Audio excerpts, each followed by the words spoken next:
يا مصريين، يا أردنيين، يا ليبيا، يا جزائر، يا تونس، يا مغرب، يا كل الشعوب العربية، يا كفار، يا عالم، يا عالم متنا من الجوع، يا عالم متنا من الجوع.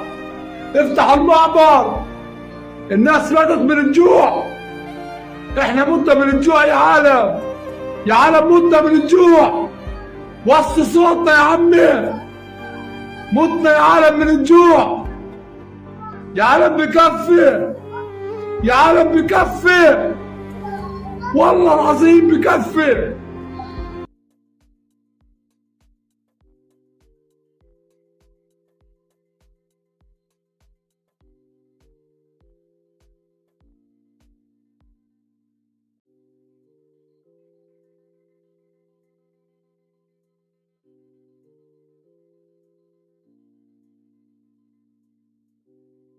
Fair use disclaimer.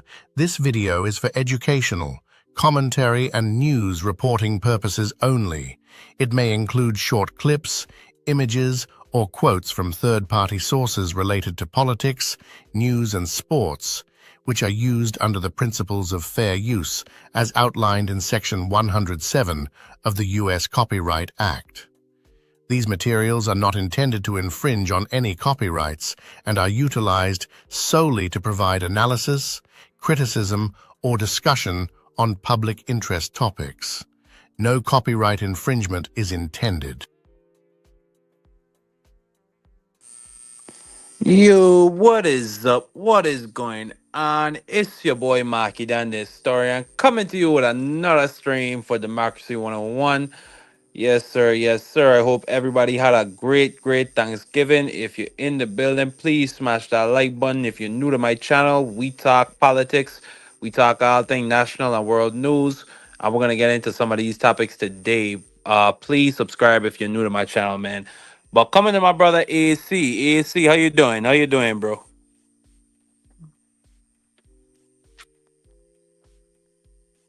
AC, you can hear me?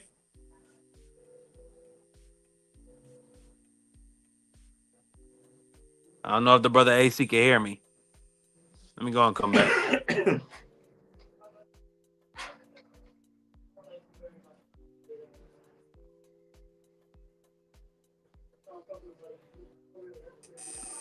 Yo, AC, can you hear me? Now I can hear you.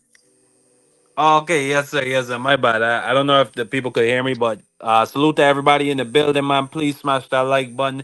If you're new to the channel, please subscribe. Thank you so much for coming through. We coming with another stream for Democracy 101. And let me go to my brother AC. AC, how you doing today? I'm doing great, man. I'm doing great. That's great to hear, my brother. I hope you had a good Thanksgiving. Shout out to everybody who celebrates it and had a happy, joyful Thanksgiving and things like that. You know, so that's where I'm gonna land with that one right there. Most definitely, man. Salute to my brother Boxing Scholar. I already see him in the building. Smash the like button, please, please, please. However, unfortunately, we have to start the show covering a tragedy that happened just before the Thanksgiving holiday. Two National Guards members were shot in the Capitol. Both survived the initial shooting and were taken to a nearby hospital where in critical condition. One has since died, a 20-year-old young lady from West Virginia. The other one is still in critical condition. This attack was perpetrated by an Afghan refugee who worked with the CIA in Afghanistan. We're going to get more into those details, ASC, but let me just firstly play this news story so we can get a little bit more context. Good evening, everyone, and thanks for watching. John Dickerson and Maurice Dubois are off tonight. I'm Jerika Duncan. On the eve of a national holiday, we begin with a national tragedy. Two members of the West Virginia National Guard on crime-fighting duty in Washington, D.C. were shot and critically wounded today. They were ambushed just blocks away from the White House. CBS News captured the immediate aftermath of the shooting right there. A suspect was wounded and taken into custody and is now in the hospital. President Trump in Florida for Thanksgiving posted that the shooter will, quote, pay a very steep price. He's ordering 500 more National Guard troops into Washington, D.C. Homeland Security and Justice correspondent Nicole Skenga is following the very latest with this investigation. Nicole, good evening. Good evening, Jerika. The shooting took place just 2 blocks north of the White House while the president was in Florida to celebrate the Thanksgiving holiday. U.S. officials tell CBS News this was a targeted attack. A horrific scene in broad daylight in downtown Washington this afternoon. 2 National Guard members lying on the ground, shot in what officials describe as an ambush-style attack. Cell phone video shot from above show the moments just after the shooting happened, with first responders on the scene immediately. The suspect came around the corner, raised his arm with a firearm and discharged it at the National Guard members. The National Guard members, there were other members that were in the area. They were able to, after some back and forth, able to subdue the individual and bring him into custody. Law enforcement sources say there were 10 to 15 shots fired. The suspect was shot 4 times and remains in critical condition. The 2 Guard members, also in critical condition, were part of the West Virginia National Guard, the governor said. Our prayers are with these brave service members, their families, and the entire Guard community. President Trump called the suspect an animal who will pay a steep price. And according to Secretary of Defense Pete Hegseth, called for 500 more National Guard members to be deployed inside the city. That will only stiffen our resolve. We will never back down. We will secure our capital. We will secure our cities. In fact, this happened just steps away from the White House. It will not stand. Over 2,100 National Guard members have been on duty in Washington since the president ordered the deployment in August. Please send your prayers to those brave warriors who are in critical condition and their families. They are here serving our country. They are here protecting everyday Americans and citizens around the world in our nation's capital. They are the heroes of this day. Tonight, law enforcement officials say they still don't have a motive for the shooting. The suspect can be seen here being loaded into an ambulance. And at this time, U.S. officials say there's no indication that any other suspects were involved. Jerika? Yeah, still so much to learn. Nicole. Yeah, so you heard it right there. This individual, and I'll get his picture up in just 1 second. He came around the corner and he ambushed these 2 National Guardsmen just a couple of blocks away from the White House. They took him into custody. A 3rd guardsman, I believe, shot him and then took him down, subdued him. But I'm going to be very interested to see, obviously, the motives for this. But this is an absolute tragedy. This young lady, Sarah Beckstrom, she was a weekend warrior. She, and I'm about to play a clip from her boyfriend to give us an idea of how she was feeling about the deployment. But she should not have been out there, period. Okay? This young lady is supposed to respond for like natural disasters and things of that sort and actual riots. The National Guard and the military are not used for crime fighting. They're not used for law enforcement. There was no reason for her to be on that street corner, and sending 500 more National Guardsmen is not going to do anything. So I'm just going to play this clip. Now I'm going to come to you, IC. Did she believe in the mission of being there? Did she think it was important, or did she think they didn't belong there, the West Virginia National Guard? It was mixed. She got deputized in there, and they gave them no rights to do anything. She was like, people spit towards us, cuss at us, throw things at us, and we can't do nothing. She couldn't detain nobody. She couldn't stop them from doing wrong. It was like they told them to call the cops. She wanted to make the difference. She wanted to extremely. She was happy with it. And she just was also like, why am I here if I can't do nothing? Where they limited them so much, she's like, it's pointless. She's like, I get why we're here, crime's bad, but it's pointless if we can't do anything. So you heard her boyfriend right there, and you get a picture of how this young lady and probably how a lot of our other National Guards servicemen feel about these deployments. They're pointless. Like you heard what the man said. They tell the National Guardsmen to call the police for the simple fact that like AC is always talking about, there's something called the Pazzi Comitatus Act. The military cannot do domestic law enforcement. You could literally beat the hell out of somebody. You could spit on a National Guardsman and they can't do anything. Okay, and we go to Tommy Dread in the chat. Salute Tommy Dread. Thank you for coming through. Please smash that like button and subscribe. My brother, he says everything we know about the suspect leaves room to speculate that the white supremacist administration was behind this to give them an excuse to ramp up the invasion of our cities. That could certainly be the case. But AC, I'm gonna come to you. What's your reaction firstly to the attack, and then we're gonna go into the background of this individual. I'm with the person who just put it in the chat. It's hard for me to find sympathy to a certain degree when it's like, I want to go to DC to fight crime. Well, lady, you should have joined the police department.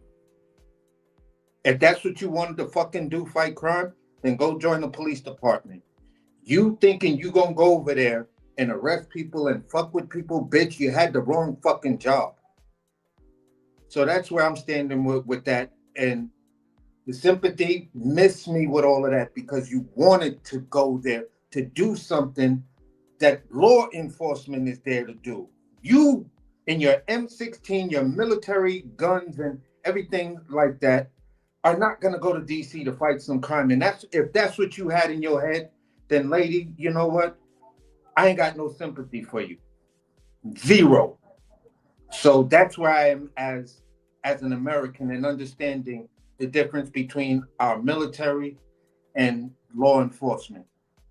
The ones who actually are hired and paid by the city, states, and municipality to do the job that this idiot put your life in hand, and you got hyped to do something that was, if you would have did it, it would have been illegal. It would have been illegal. And for the general to come out, whatever his name is, General Liddell or Landell or whatever it is, and then say, you know, we were proud and we should back, you know, the National Guard in Operation DC crime, or however the hell he stated it. It's like, are you fucking stupid? That's why these politicians are out here saying, if you get an illegal order, you do not have to follow it. Just like I said in the very beginning when they started deploying them. Listen, I can be a general and tell them to go there, but at the end of the day, I'm telling them, don't even leave your barracks. Don't even leave where you're supposed to sleep at, because you can't do nothing. We did what this man asked us to do, and that's as far as it's going. You're not going to be walking along the streets, because what will happen to you is now he puts you in harm's way to just be a moving target for actually some sick bastard.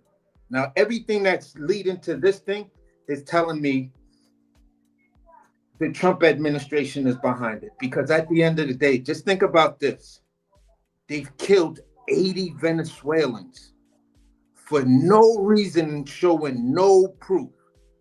Do you think sacrificing a Kirk and these two soldiers is going to make a difference when you've already got in the bank that you killed 80 of them, and we just got the report that 2 survived in one of those attacks? Then y'all spun around and then killed those 2 or unalived those. Yeah, we're gonna get into that a little bit more later. Come on, man. I'm not. No. No, do your thing. I'm just telling. No, I'm not saying it like that. We're gonna get more I'm into not saying detail. it like that. That wasn't directed towards you. I'm just saying no. In general, any bloodshed, and knowing that you just lost those 2 crucial votes, bro. Listen, you desperate, and everybody was saying, be careful, because right now this administration is desperate, And then look at what they did. They was talking about Mamdani. And all of a sudden now we're dealing with terrorists from Muslim countries all over again. And then this dude is from a Muslim country, and now you claiming it's a terrorist attack. Bro, release the Epstein files and stop playing around, man. Nobody buying this. Nobody buying this. Miss us with the sympathy parade because you're doing this, and I can't wait for your administration and Democrats get back in charge because, bro, these people are going down for straight up murder. Period. Yeah, I expect there to be a hearing into the investigation at least after some time. But for now, what we are able to independently verify about this individual, Mr. I'm not even going to attempt to say his name. I think it's pronounced Rakawal. However you say that shit. He was a member of one of the zero units in that the CIA operated and regulated in Afghanistan. And there's a very good chance. I went on and I'll post a link to everybody in the chat for the Human Rights Watch website. They have a whole website dedicated to these NDS zero groups. This individual was a part of NDS 03. And here you could see NDS 03. They were also designated as the Kandahar Strike Force. And some witnesses allege, you see it here quoted, during these kill or capture operations, the forces involved assaulted and in some cases killed medical staff, assaulted or unalived accompanying civilian or non-combatant caregivers, and caused damage to the facilities, which are just blatant and just outright war crimes. So there's a very good chance that this individual, when he was led into our country, that he was a murderer, regardless of whether or not he did it with the help or under the jurisdiction of United States intelligence or the U.S. military. This man is a goddamn murderer, and he was let in. Now, if there's gonna be scrutiny on because these people, you already know how the spin is working, AC. It's the Yeah, Biden administration's fault. It's the but Biden and their terrible pullout of from Afghanistan, which Trump set up. But if we're gonna scrutinize why he was let in back then, and the vetting process for all these Afghans, because obviously you see the Trump administration, they're taking advantage of this incident to say that we're going to look at every Afghan refugee that's come in. So it fits their immigration agenda. But there needs to be scrutiny on why his asylum claim was approved okay. in So 2025. let me And get into. Can I get into certain things about this? sure, go ahead. Because I'm hearing a different story or different side of the fence coming from military people and ex-operators that were involved in some of these type of incidents, and they specifically spoke about the people who were helping them from Afghan, and the reason why the first group and him being within that first group were automatically given the ability for asylum. With most of these individuals, most of them, according to what these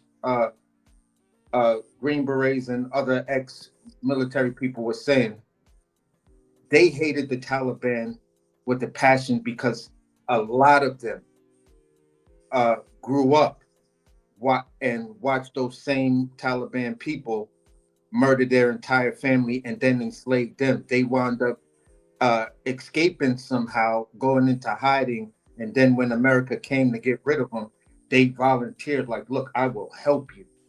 I will do whatever. You feel what I'm saying? To help you get rid of them.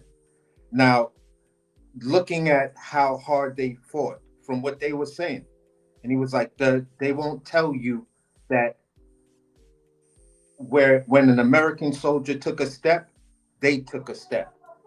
You feel what I'm saying? And vice versa, because it was just that level of trust between the two of them. He said most of them were saying that when there was a threat of landmines or whatever, they would tell the American soldiers to hang back. I will give my life to make sure you guys could get over there to take out that bad guy.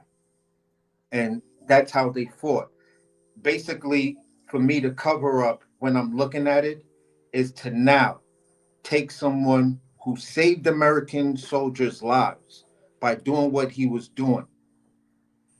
At the end of the day, now we're going to vilify these type of people because again, it expands Trump's agenda where he's going after black and brown people to remove them from this country.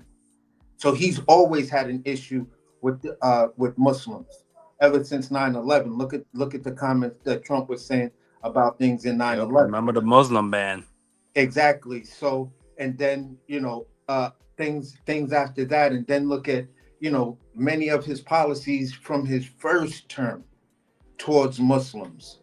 So when you really look at it, when you're looking at Stephen Miller and you're looking at these two people, and then you're looking at Pete Hegseth coming out with the kill 'em all comment, and now they're ramping up their rhetoric about actually unaliving people.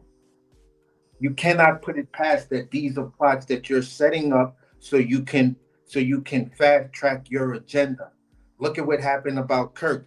You didn't really do anything or show any sympathy. Honestly, I disagree with that general's comment, that brigadier's general comment, but he made more of a sympathetic plea than the actual man in charge, the executive. The executive has not come out and made any sort of like real sympathetic whatever, because he keeps making it about himself. So at the end of the day, bro, there is no convincing me that a person like that been here for 10 years, then some incident happens that we don't know about, makes him want to go out and go to drive across state lines and then commit this act, and then do it in broad daylight where I just walked around the corner and blank and just did it like that. Bro, that story is sketchy, and I'm not going to believe anything coming out of, number one, Cash Patel's mouth. Number two, you're going to put Janine Shapiro up there? That broad, when you look at that first time, she looked like she was drunk that afternoon, and she got the phone call, and they said, look, you got to come and speak. So they gave her a couple of coffees, maybe an ice macchiato or something like that, and then put her up there with the same brigadier. They gave that bitch some. No, they gave that respectfully. They gave that lady some uppers. They gave her some Adderall. They gave her the strong stuff. Exactly, but my whole point is, again, this is one of those things that's screaming heavy sketchy. It's like when I heard about the ICE shooting, because look at what was happening at the time, and Donald Trump was losing a whole bunch of stuff. Things was getting deep. The Epstein files was getting too thick for him. Then we have the ICE shooting. Same thing. Charlie Kirk. Everything's going on. The Epstein files getting really thick. They don't know what to do because now, all of this other stuff, and Govalva gets elected, and now you have that. So at the end of the day, bro, with this administration, all I am saying, they're showing a consistent pattern. When Trump was looking like he was going to lose the election by a landslide, you have the Butler fake attempt shooting. To whereas if you're being shot at and you're my CIA or intelligence detail or whatever, you're going to let me, in an active shooter type of situation, you're going to let me stand there and put my hand up and say, fight? Are you going to let me do that? Every last one of them should have lost their job for that. There should be a hearing on why did you let the president do that? But at the end of the day, bro, the bandage was sketchy. We got no medical reports. but you were about to lose. You That were man don't about. got no wound or scar over that ear, AC. That's my point, bruh. They're using real gun violence as a tool. People are losing their lives. No one really knows about the firemen because the most you see on the fireman's funeral, you see one fire truck with a bunch of American flags screaming down some back road. You never heard from his wife, his ex-wife. You never heard from the daughter who survived. Nothing. But my whole point is, bro, this administration is using real gunfire, real live ammunition to push forward their agenda. Now, let me think of a country that does something like that right off the bat that you could read about every day, and we thought that it was the most horrific things in the world. That was maybe after the USSR fell, and this guy Vladimir Putin done went in there and he told politicians either you're getting down with me or I'm going to take you in this back room and blow your brains out.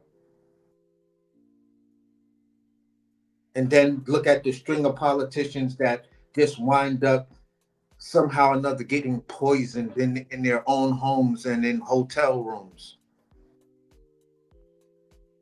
So if that man has something over you, he's telling you what to do to make things the way he wants you to operate. You're his useful idiot. So at the end of the day, bro, I'm not putting it past because it's screaming it out to me. And I'm not trying to be disrespectful to those two soldiers who lost their lives because you had an ideology. You joined the National Guard because you wanted to make a difference. Whether I agree on why you wanted to go to a certain place or not, at the end of the day, it shouldn't have cost you your life. The judge gave that man an order to get you guys up out of there. And he decided to violate that court order.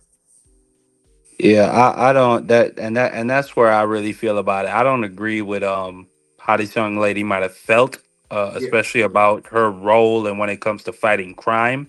That's not who you are. I mean, I don't know what she was planning to do. She was 20 years old. I know she was a National Guardsman and she shouldn't have been there, period. But I just feel very bad for her family. I mean, for this type of shit to happen just before Thanksgiving. Yeah. Like I don't wish that on no parent or sibling to have to lose their family member like that. But we gonna move on from that. We gonna obviously keep looking into this individual's background and keep waiting for more news updates on it.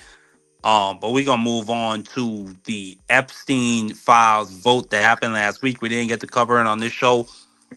There's been some fallout as a result of that. Obviously, the Epstein files last week it passed through the House, or excuse me, the Epstein the or let me give some more context. Uh, Thomas Massey, a Republican, and Ro Khanna, a Democrat in the House of Representatives, they both put forth a discharge petition that would force the Department of Justice to release all information they have on Jeffrey Epstein and his criminal enterprise within 30 days of said discharge petition and later on bill being voted on passing. So for months, they tried to steamroll this. They tried to stop it, but no, they couldn't do it. They called Lauren Boebert, who is one of the four Republicans that actually had the balls to put their name to that discharge petition. They called her to the Situation Room to try and get her to take her name off of that document. Okay, the Situation Room. That's the place Obama was sitting when the SEALs went to get Bin Laden. Okay, but they wasn't successful. Um, Adelita Grijalda, who was a recent special election addition to the House of Representatives for the Democratic Party, She won her election actually I think in October. Mike Johnson delayed that. Eventually, last week he swore her in, and she signed her name to it. They had a vote. They couldn't really. I mean, all those Republicans who tried to stop this vote for months, they could not give a no vote on this. You cannot go back to your constituents and say we voted no to release the Epstein files, and then say we're for transparency. But only one person, his name was Clay Higgins. He's not really important. That guy, I mean, he committed political suicide. It went up to the Senate. It got unanimous consent, was sent to Donald Trump's desk, and now we are hopefully 30 days away from some even bigger disclosures. Now, as that cooks, AC, there has been some recent fallout in the Republican Party. One of these people, Marjorie Taylor Greene, somebody who for years you could say she has been the standard bearer for MAGA in those times when Donald Trump was probably at his lowest. She was the one person who stood up and was his only defender at certain points. Well, she has now completely split from the party, and she is resigning her position effective January 4th of the new year. Let me just play her resignation video quickly. Hold on, where is it? Oh damn, I didn't even upload it. But while I get her resignation video, AC, what's your reaction to Marjorie Taylor Greene? Her complete fracture from the Republican Party, as well as Donald Trump stabbing her on the way out the door. Well, the way I feel is like this. You could have seen it coming a while ago. Within the first 30 days or first 2 months. And one second, I got the video up. My bad. I'm gonna let you keep cooking. I just want to play. Yeah, I'm gonna keep it real short. But basically, you could have seen it coming from around the first 2 months, because you've seen her starting to look at like, okay, we have all of this power. Why aren't we just, why aren't the engines really moving to pass all of this legislation? And then she started to get with that, okay, so if Elon Musk is going to do all of this cutting for Doge and Medicaid and Medicare, what the hell's going to happen in my state? And you've seen her kind of like, I don't know what this Doge stuff is about, and, cutting certain programs. It's not good for Republicans. But it went under, it went under the radar, because everybody was really talking more about Elon Musk.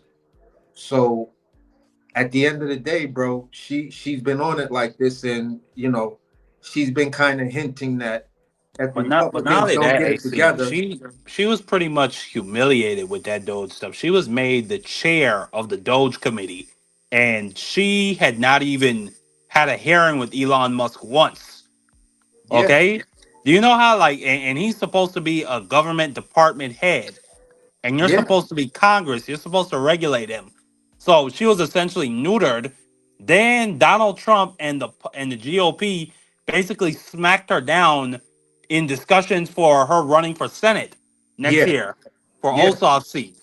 So there's a lot of just resentment on that side. But then there's also, like I was just talking about, the fracture over the Epstein files. They made it clear anybody who puts their name to this petition, that discharge petition, is they view that as a hostile act. And let me just play her resignation video quickly. I have too much self-respect and dignity. I love my family way too much, and I do not want my sweet district to have to endure a hurtful and hateful primary against me by the president that we all fought for, only to fight and win my election while Republicans will likely lose the midterms, and in turn be expected to defend the president against impeachment after he hatefully dumped tens of millions of dollars against me and tried to destroy me. That makes sense. And at the end of the day, for me, she kind of got on the Epstein file thing when she, as more of a something that was vindictive. I think her first initial calculations were, if I join with it, I know they're still not going to drop the Epstein file, but just to put my name out there in protest to let them know that, listen, you fucked me over, and this is how I'm going to fuck you over. So that's initially why I think she did it. And then when they started to turn on her, she's the type of individual that's like, oh yeah, you want to fuck with me like that? Then okay, I'm gonna do this. She's always gonna try to one up you and be and have the last laugh or have the last word. That's to me Marjorie Taylor Greene's personality. You see it with her encounters, when she was in hearings, and then you see how she ran her committee hearings. She had to had the last word. So I think that's where she was kind of like, she did it in protest, and then she felt that because you still coming at me, I'm going to double, triple down, and now I'm going to believe in this cause. Because if this But is the thing that Donald Trump, exposes you piece of shits, then it is what it is. no, absolutely. But I mean, at a certain point, somebody in this White House has got to like they gotta get a grip because I don't have I don't have the picture up here, but a report also came out from Jake Sherman that she's not the only congressman that's thinking about, well, Marjorie's already resigned, but there's other congressmen who are thinking about resigning currently because they're sick and tired of how this White House and administration has treated them.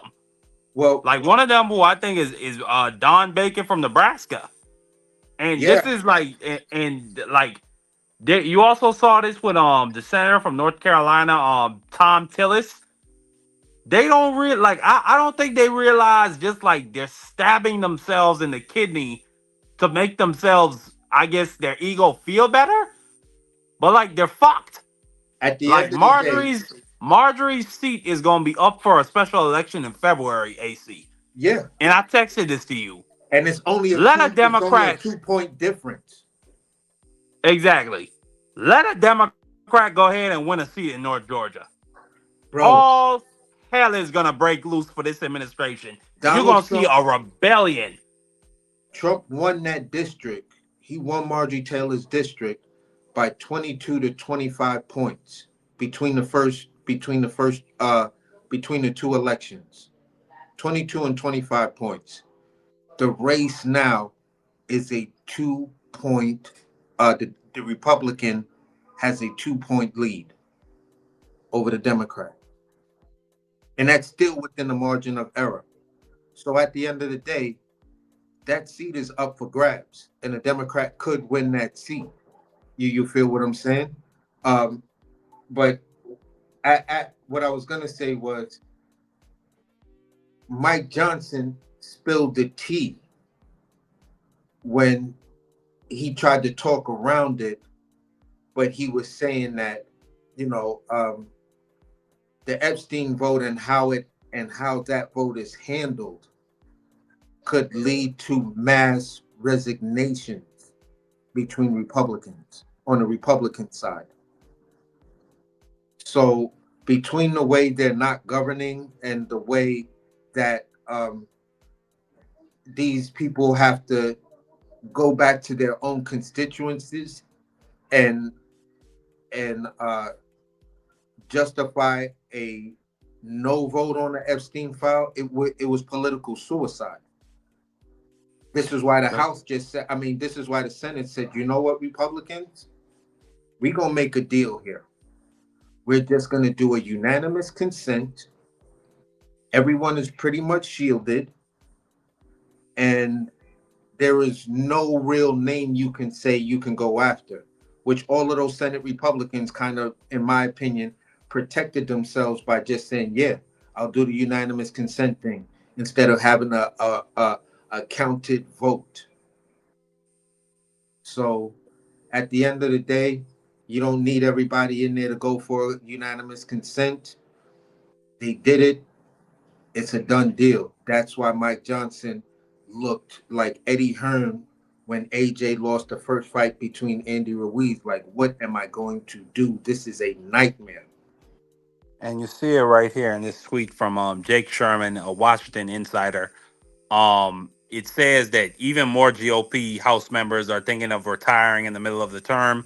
It then goes on to quote a senior House Republican stating, "This entire White House team has treated all members like garbage, Yeah. all." And Mike Johnson has let it happen because he wanted it to happen. That is the sentiment of nearly all appropriators, authorizers, hawks, doves, rank and file. The arrogance of this White House team is off-putting to members who are run roughshod and threatened. They don't even allow little wins like announcing small grants or even responding from agencies. Not even the high profile, the regular rank and file random members are more upset than ever. Members know they are going into the minority after the midterm. So like, and then on top of this, AC, Trump is trying to gerrymander as many states as he can because of that. What that the end part of that statement said. Yeah. They know, and what Marjorie Taylor Greene just said, they know they're going to be in the minority in after 2026. They know that they have completely screwed the fucking pooch, completely. Like, I mean, tariffs, immigration. I mean, this economy fucking. I mean, well, at least for me personally, I can't say that. I'm doing pretty well, but for a lot of people, this shit is not optimal. And you made prices increase for no other fucking reasons because of tariffs Yeah. for no other reason. And then AC, now the Texas maps that were just gerrymandered, they have just been struck down in court. Now they're appealing it currently. They've appealed it to the Supreme Court. And the Supreme Court says they can go ahead for the time being, but those maps eventually are going to be struck down. At least I think so. At least from the people I've See, heard. the Then, problem. one more thing, AC. Recently, in Indiana, Trump is also trying to gerrymander Indiana. I didn't have just the insane fucking rant he went on Truth Social, saying that they need to gerrymander Indiana for the sake of the nation and the blood and whatever. He went on Thanksgiving and called Mike Waltz the R word for disabled individuals. One of the votes he needs in Indiana, his daughter has Down syndrome. He's a Republican, and he said, "I'm voting no." Like, this motherfucker is disgusting.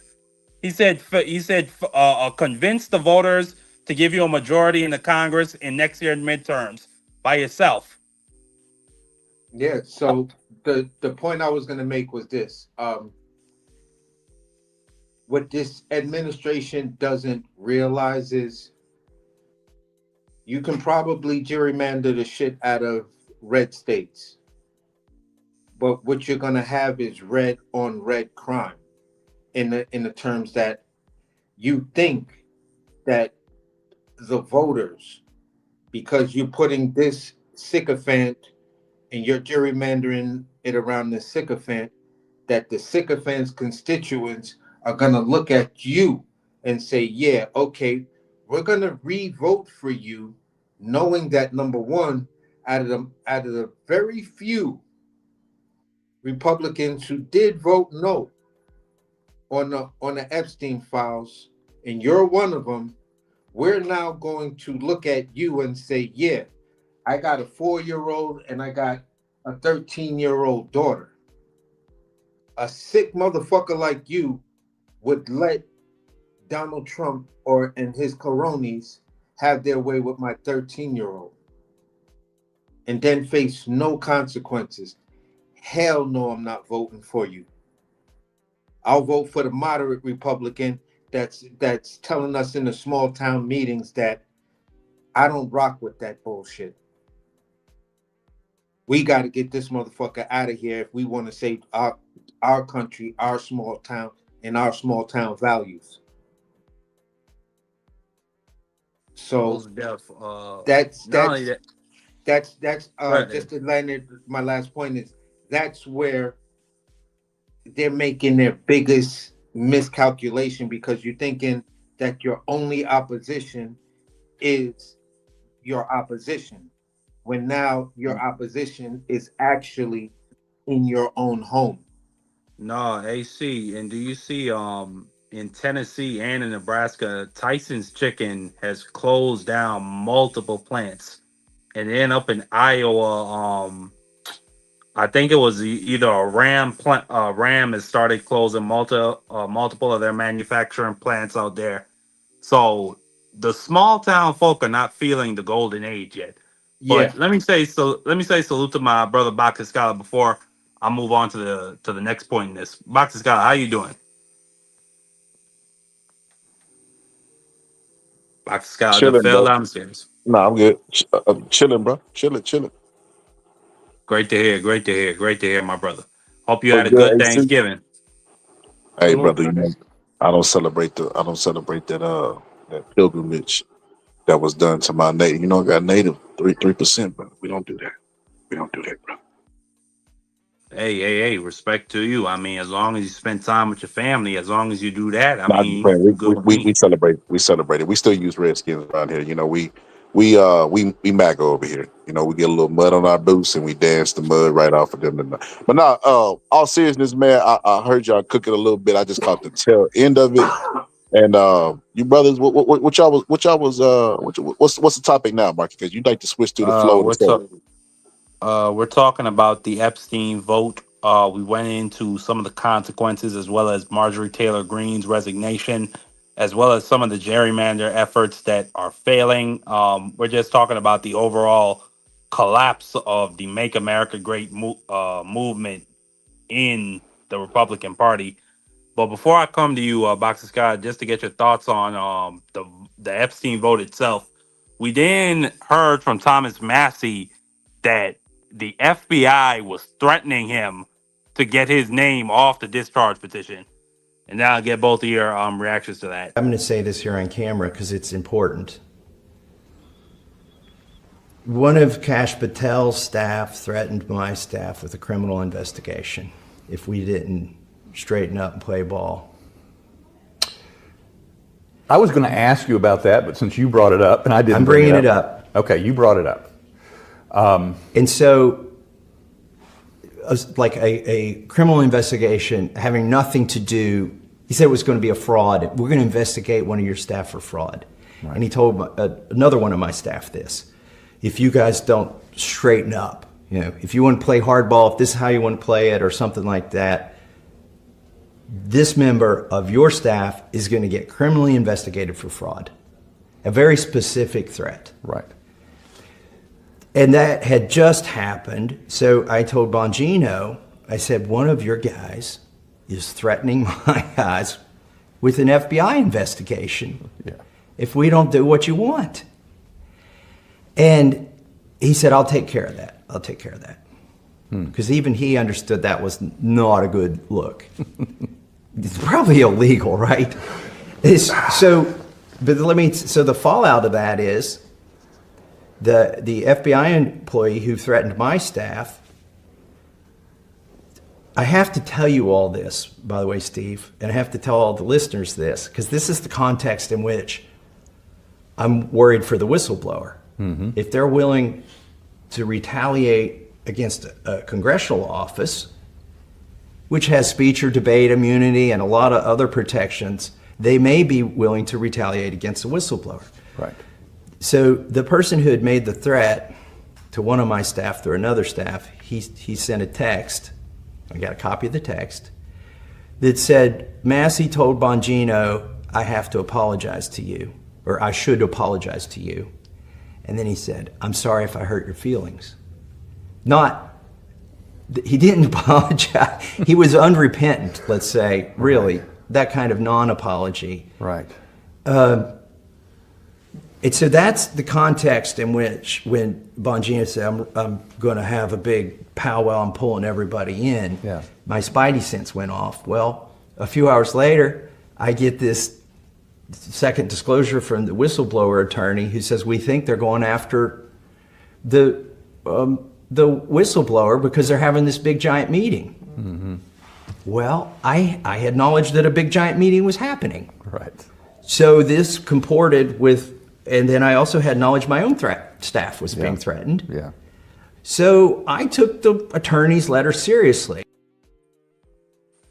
So I trust and I believe Thomas Massey, and that just lets us know that the FBI and the DOJ, they're going to do everything they can to intimidate anybody who might have information on regarding Epstein and regarding these proceedings. But the fact that, and we're going to get a little bit more into Letitia James and James Comey, their case is being dismissed in a little bit, but these are some dangerous fucking people, dude.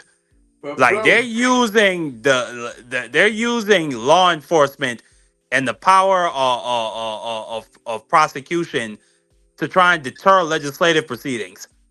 These so are am I some not, dangerous fucking people. am I not gonna think leading back to Before you go, that? AC, I just want my brother. I want my Yeah, yeah, brother let's the go. Boxer Scott's thoughts before you go, and I'll get your thoughts on that.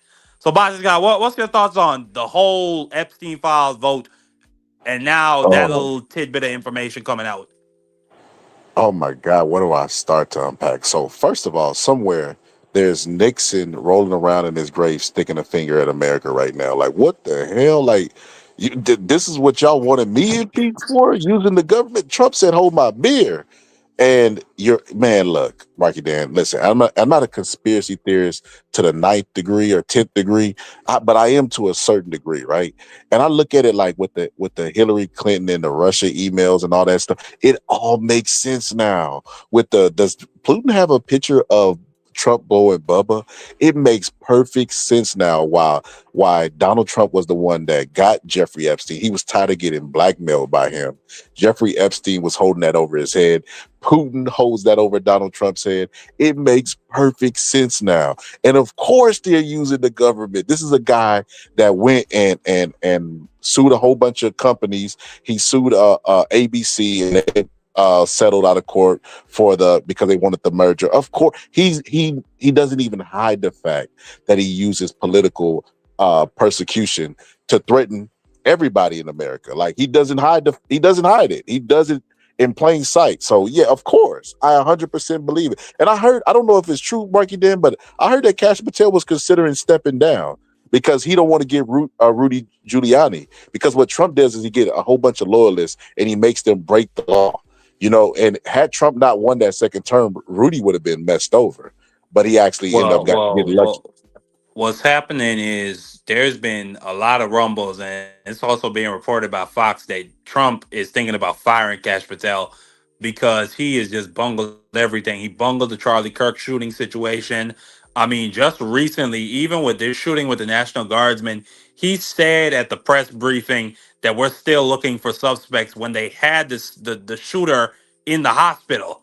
So it's like this guy keeps bungling up. Then the New York Times just came out with an expose where it talks about how he's using tax paid FBI agents and SWAT teams to follow his girlfriend around and impress her. Not only that, the man's been on 12 different private jet flights in the first 11 months of the administration. The last FBI director, he had been on 12 in the entire 4-year term of the Biden administration. So yeah, this guy is just like he's fucking up, and he's But not really adding a net positive this at is why all. this is why MAGA and the Republican America First dudes are like, listen, Cash Patel gotta go. He just gotta go. And at the end of the day, bro, I look at it like this.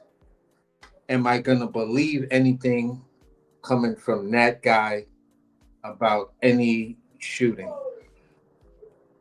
It makes it almost Fuck no. impossible for me to believe you when you talk. Because even the police chief, when you see Cash Patel talking, the police chief is like rolling his eyes and looking down and kind of snickering to himself, like, this guy right here has no clue on what he's doing. He's just saying a whole bunch of catchphrases that he may have heard, and he is way out of depth of experience, knowledge, and any other word. This dude is a complete incompetence to be in this position. And I have to stand here and listen to this guy and say, yes, sir. So at the end of the day, man, for me, all of this is just at a level of ridiculousness that they don't understand how bad this shit is really going to end for all of them. For all of them. And those Republicans who are looking to resign right now, I don't know if a resignation can save you later on if you decide to try to run again.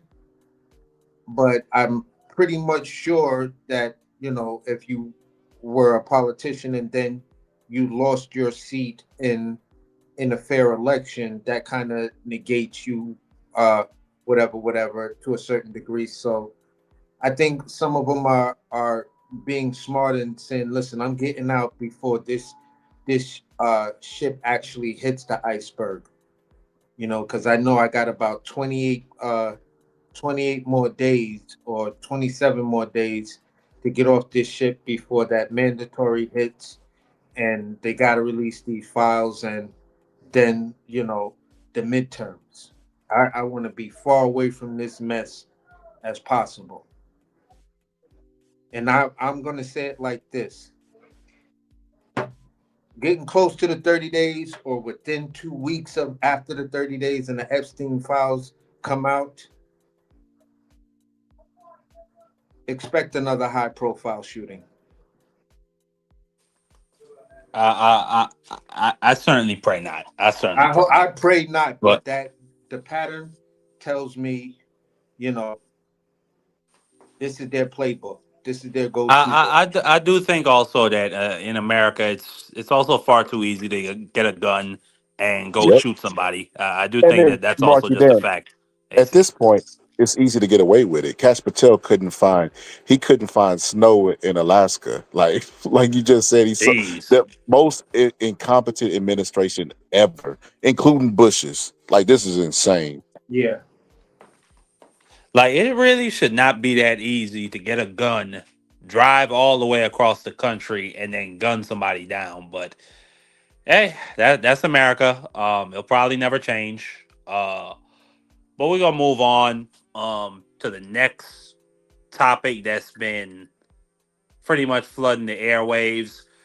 So this past week, a group of senators and House members for the Democratic Party, who are also former servicemen, they came out with a video encouraging troops and reminding them not to follow illegal orders. And this obviously set off a firestorm with Trump and his supporters. And he made some very serious threats and statements on Truth Social. We'll get into that, but let me just play the actual video of them speaking. So if anybody in the chat hasn't heard it, you all can have the context. Senator Mark Kelly, Representative Chris DeLuzio, Congresswoman Maggie Goodlander, Representative Chrissy Houlihan, Congressman Jason Crow. I was a captain in the United States Navy, former CIA officer, former Navy, former paratrooper and Army Ranger, former intelligence officer, former Air Force. We want to speak directly to members of the military and the intelligence community who take risks each day to keep Americans safe. We know you are under enormous stress and pressure right now. Americans trust their military, but that trust is at risk. This administration is pitting our uniformed military and intelligence community professionals against American citizens. Like us, you all swore an oath to protect and defend this Constitution. And right now, the threats to our Constitution aren't just coming from abroad, but from right here at home. Our laws are clear. You can refuse illegal orders. You can refuse illegal orders. You must refuse illegal orders. No one has to carry out orders that violate the law or our Constitution. We know this is hard and that it's a difficult time to be a public servant. But whether you're serving in the CIA, the Army, or Navy, the Air Force, your vigilance is critical. And know that we have your back. Because now, more than ever, the American people need you. We need you to stand up for our laws, our Constitution, and who. So you heard it right there. As a result of them coming out with that video, and by the way, I should also say it literally says it in the military code, in the United States Military Code of Justice, it says it in Article 92 that you are not like it's not even you have an option. You are supposed to disobey illegal orders. You are not to follow them. But as a result of them making that video, Donnie Boy got pretty pissed off, and he went on Truth Social after all the months of bitching and crying after Carly Zerk got unalived, got a bullet through his neck. He went on Truth Social and came out and said, "This is this is seditious behavior punishable by death." Then somebody said that these senators should be hanged, and he retweeted that in just an unbelievable. I mean, really, just fucking. I mean, like, I mean, as a kid growing up, never, never, even as dumb as George Bush was, like, he was never as stupid and hateful as Donald Trump is. But I'm not surprised. This is who the fuck this guy is. These senators have received death threats. There was one guy, who there was actually a bomb threat at the DNC in Washington. We've seen a lot of the Coons and Uncle Toms, one of which I don't have the Stephen A. Smith clip up, but the Coons and Uncle Toms have been out trying to explain why this is bad in the media. And what I've been witnessing is literally a separation or a collapse from reality, because the only way you could even pretend to say that what these lawmakers said was wrong is to ignore that they said illegal orders. So you got Uncle Toms and Coons like Stephen A. Smith who will come out and say, how dare you come out and talk about disobeying the commander in chief? This is their job. It's their job to follow orders. Shut your bitch ass up. Mark Kelly, and then he even calls Mark Kelly a traitor. Like Stephen A. Like somebody, like I don't like talking about violence against other people, but this man is from where I'm from. He's from, like, his father is from St. Thomas. Stephen A. Like, somebody can beat you the fuck up, and somebody should. Mark Kelly was a Navy captain, flew multiple missions in Afghanistan and Iraq. This man, like, I read a story. This man flew a helicopter backwards and landed on a building while he was taking fire and saved 8 Marines' lives. This fucking guy flew. I don't have a picture of Mark Kelly. He flew. He flew a rocket into space. He was an astronaut, and you have a Sambo like Stephen A. opening his mouth to call that man a traitor. I'm gonna come to you, AC. Well, and then we're gonna get more into Mark Kelly. Yeah, go ahead. A textbook example of at times how you can say this type of individual, look at their accomplishments, they are an American hero. He's one of the top 3 men who spent the longest time in space. You feel what I'm saying? So Mark Kelly is a accomplished astronaut. He's an accomplished veteran. He was a person that, is not looking for the limelight. He came into the limelight because his wife is the textbook example of real political violence. You know what I'm saying? Because she almost lost her life, and now she's a legitimate disabled person because of her stance on a woman's right to choose. And some radical group that's, connected to right to life decided that it would be better if someone took her life, which is just a crazy ideology. So that's how Mark Kelly, name just became a thing, and that's the reasons why he got into politics. And for Stephen A. Smith to come out and try to degrade him, it's like, bro, me and you are skin folk, but right now we are nowhere near being kinfolk because you're fucking tripping. What have you even done close to what this guy's accomplished in his lifetime? When you're gone, nobody's gonna remember you. When he's gone, the history books will make him immortal. There is no immortality in your existence, in the way you behave, in the way you carry yourself. So, Stephen A. Smith, get out of here.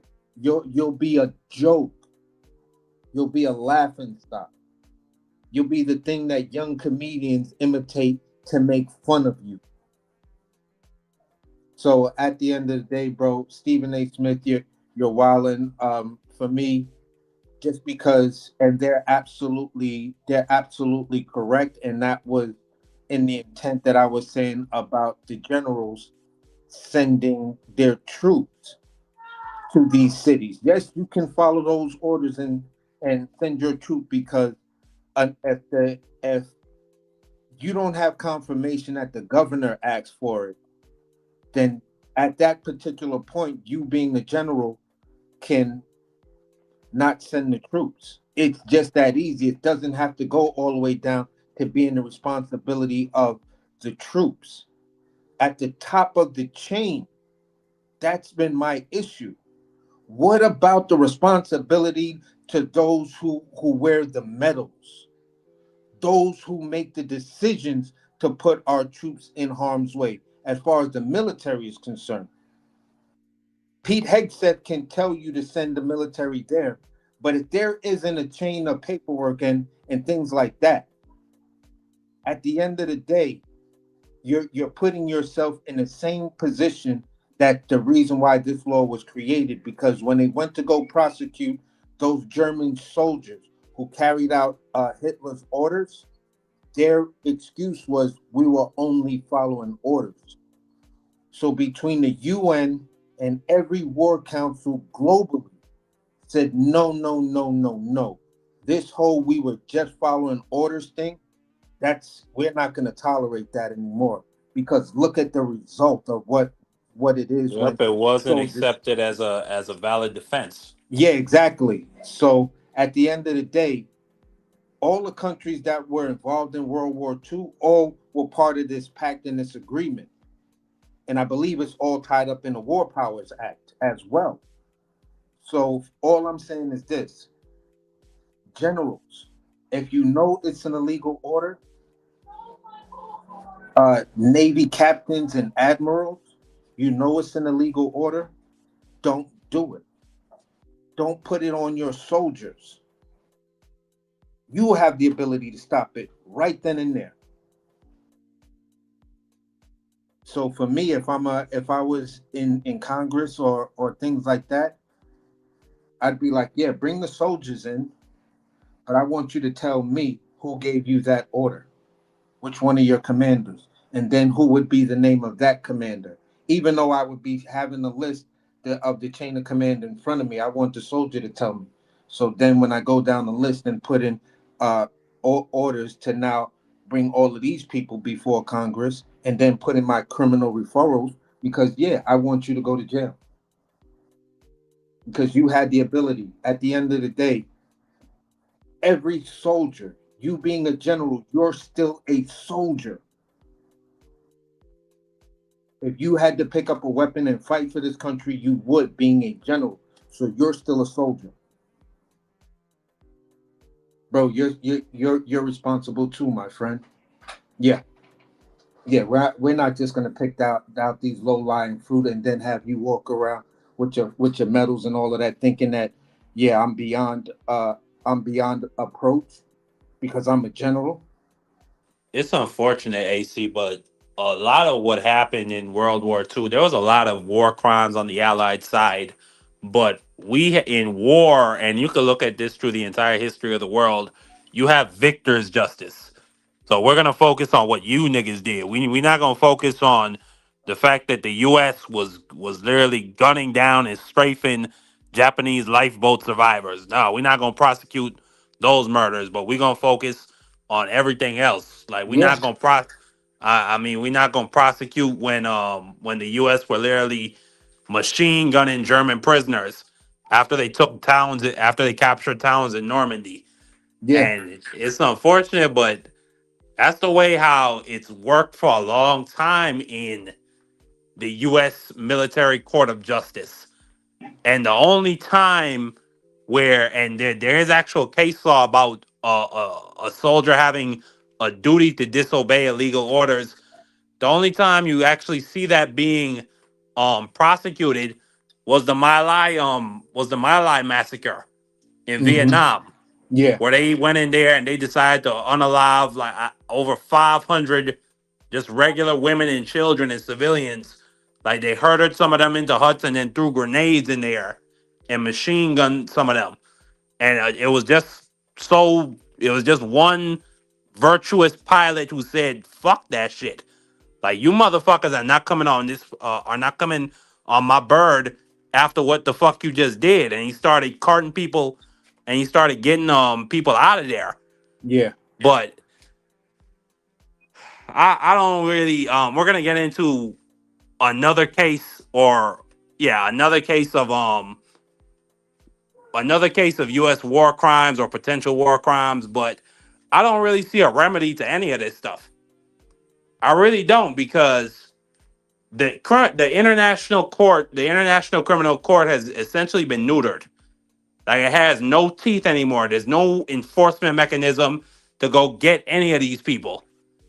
And right now, the way how it's working out, they're setting up their escape spot in Argentina, like the Nazis.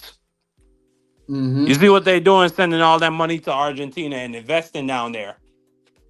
Yeah. But we're gonna get into you were talking about it earlier, AC, about the double tap strike that happened in the Caribbean where Pete Hegseth and by the way, one of the things that Stephen A. and a lot of these other Uncle Toms and Coons like Byron Donalds and others, one of the defenses they try to give is, oh, well, what illegal orders have been given? Oh, you can't cite any illegal orders. You Democrats are just talking. This is a useless video. Well, here it is. Pete Hegseth gave an order to, quote, kill them all, which is illegal under Article 40 of the Geneva Conventions, which is you cannot give an order of no quarter. Like you can't do that. But let me play this report from French 27. Fresh reporting. From French 24. Fresh reporting coming to light because of the Washington Post and it's surrounding the U.S. government's strikes on boats in the Caribbean. WAPO reports that during the initial strike on a boat alleged to be trafficking drugs back on September 2nd, Secretary of Defense Pete Hegseth issued an order to, quote, kill everybody on the vessel. Now, after an initial strike on the vessel left 2 people alive and clinging to the burning wreckage of the boat, a second strike on the stricken vessel was taken in order to carry out Hegseth's wishes. Now, the Post's article contains analysis from a former military lawyer named Todd Huntley, who says there's a possibility that such a kill order, quote, amounts to murder. That's because there is, quote, no legitimate war between the US and the people on the vessels. The article continues, quote, even if the US were at war with the traffickers, in order to kill all the boat's occupants, if they were no longer able to fight would in essence be an order to show no quarter, which would be a war crime, end quote. That's therefore quoting Huntley once again. Now, the US argues that these people on these boats are drug runners bringing narcotics from Venezuela to the United States, whilst providing no evidence to back up those claims. And Venezuela's President Maduro says that these strikes are part of a pressure campaign to remove him from power, with the US interested in the country's substantial oil assets. Trump and Maduro reportedly also spoke on the phone last week, but the contents of that call and even the existence of that call weren't made public. So you heard it right there. It was reported and the story was broken by the Washington Post that the order came down from Pete Hegseth that the rules of engagement for those operations in the Caribbean was, quote, kill them all, get them all up out of here. Now, that is a war crime. That's illegal. And you see it right there. Article 40 of the Geneva Conventions is prohibited to order that there shall be no survivors to threaten an adversary therewith or to conduct hostilities on this basis. And top of the fact that we are not actually in a war. So you cannot designate these drug runners, if they were even drug runners, you cannot designate them as combatants. And even if they were combatants, once you've destroyed the ship and any quote unquote drugs which they're gonna poison the American people with, you cannot then double tap them and murder them because they're out of the fight at that point. They're not combatants. So we're gonna but firstly let me get your reaction to that, AC. Especially after all the crap that has been talked about. Oh, there's no what illegal order has been given. Well, that for me right there is the main reason why I'm saying what I'm saying. When you had the first Venezuelan boat And hold one second, AC. And to the person in the chat, Skeletor in 1970, no, it's not a death penalty crime. And as a matter of fact, Donald Trump just pardoned the president of Honduras, who was convicted of drug running in 2024. And then two survivors of these attacks, instead of prosecuting them in the United States, they sent them back to Colombia and Ecuador. And neither of them have been arrested or are being tried for any crimes. So basically what I was saying was this, when you have that situation like that, and you had the situation with the first boat, the maritime law, as I understood it was, and I read about it was, you should have shot across the bow. Yep. Give them a fair warning.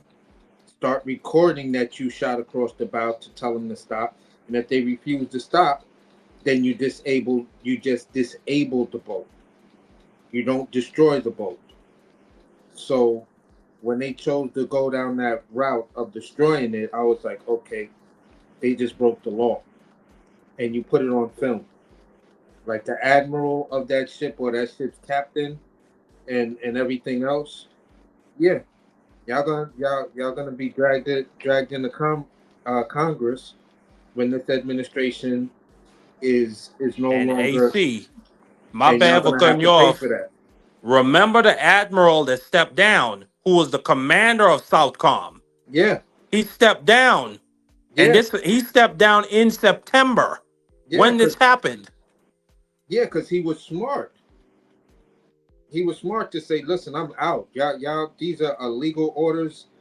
I'm not gonna go down that route to try to get into this weird battle with this weirdo Hegseth and stuff like that. I'm not gonna lose, my pension and everything that I worked my entire military for.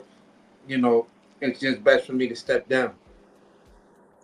And now you see the hearings are going to become. My bad. I'm gonna let you keep cooking. My bad for keep cutting you off, Az. But I'm gonna let you keep cooking. But you see up here on the screen, this was a statement put out by the chair of the Armed Services Committee in the Senate. It's a bipartisan statement put out by both the ranking Democrat on the committee and the chair Republican, and it says. The committee, and it was put out by Senator Roger Wick of Mississippi and Senator Jack Reed of Rhode Island. And it says, the committee is aware of recent news reports and the Department of Defense's initial response. By the way, their initial response was that the reports are it's fake news. This is fucking ridiculous. But it says, we're aware of the Department of Defense's initial responses regarding alleged follow-on strikes and suspected narcotics vessels in the Southcom area of responsibility. The committee has directed inquiries to the department and will be concluding vigorous oversight to determine the facts related to their circumstances. So you could expect those hearings to be happening in the next couple of weeks. You're gonna see some people get grilled on this shit. Yeah. On top of the fact, AC, Trump just came out today with a statement for the FAA and to all commercial airliners that the airspace above Venezuela is closed. So it is shut down. And then on top of the fact they're blowing up boats. Right now, Venezuela is under siege. Yeah. Let's be very clear about that. Venezuela is being blockaded right now. So And they're putting their hands on any commercial vessels that's coming out of there. Yesterday, 5 tuna fishing ships were stopped and boarded by U.S. Navy personnel on top of a container ship that was halted for the moment. It was eventually let go, but still, they're harassing. They're doing anything they can to put their thumb in Maduro's side and to put pressure on him. bro, listen. And It's a little bit more. It's a little bit more for me than just going after Maduro and stuff like that. In real time, for me, this looks like we're watching the invasion of South America. Yep. You feel what I'm saying? So for me, when I'm looking at all the little minor and micro, conflicts that they're getting in, kind of like teasing things up, getting you used to seeing these conflicts and stuff like that. It's looking like how Russia was trying to get at, Ukraine in the beginning, and now you're gonna ramp it up because you're gonna wait for something. I'm a person that is gonna probably believe Maduro's story that we captured these agents and they were about to sink their own country's ship so they can go to war with us. Like, what would make that man say that? And the Trump administration never denied it. In fact, no major news jump off spoke on it unless it was foreign. American major news didn't speak on it. I said every report I saw on that story came from a foreign entity's news. So for me, I'm just like, hey, listen, I'm not putting nothing past this administration. I'm not putting, I'm looking at how you trying to move, what you're trying to do, and for me, if it look like a Donald, quacks like a Donald, walks like a Donald, it's a Donald. That's where I'm at. no, most def, absolutely. But AC, I mean, there's really a new rise of hawks within the Republican Party, and they've been there for a long time, but they've kind of been hiding in plain sight. And it's the Cuban right, particularly from Florida. But what you see with Marco Rubio and Carlos Jimenez and Maria Salazar, I'm trying to get the video up. I sent you the other day of Congresswoman Maria Salazar. These Cuban Republicans, they want to go back. They want to go back after Cuba. They want to displace the Cuban regime. But not only that, they want to do this to all socialist regimes in South America. So Venezuela is kind of like their own little play box, like their own little Kuwait or Afghanistan. And they got their oil buddies that are ready and willing to step up and drill the fuck out of Venezuela once they get up in there. And they're eventually going to go for Colombia. They're going to go for Ecuador. And they're hoping one day they can go back after Cuba, which I don't think none of that shit is going to happen because they're going to lose the majority within the next You're not year or so. They're not going to be here too much longer. But they've reared their fucking head. They're the hawk wing of the GOP. They're not going to touch Cuba because Cuba has been able to exist because of its support from countries like Afghanistan, Egypt, and Russia. So at the end of the day, you don't really want that conflict. Everything else is up for grab because if you can control Venezuela's oil, you'll control pretty much 90% of South America. Then you can make them pay whatever you want per barrel of oil. You feel what I'm saying? Because half of those countries they don't have the technology or the infrastructure to go solar, to to do a lot of things and But stuff like that. that's actually part of the. It's because it's kind of like a proxy war. Only thing is, we're using our own forces to fight China because China has built its own infrastructure. Um, I guess you could call it like an infrastructure shield within the Caribbean Sea and in South America. And it extends all the way from Trinidad. Well, actually, excuse me, it's Brazil. Then you go up to Venezuela. Then you go to Trinidad. Then it connects to Grenada. Then you go up to Dominica. Then you head over to the Dominican Republic. Then Jamaica and Cuba. And right now, the U.S. What Trump tried to come into office and do, he's trying to dismantle those Chinese companies' control of the Panama Canal Yeah. and reassert our control that we used to have over it. So I also think that this is what it's about. I think it's about trying to give a middle finger to Chinese influence.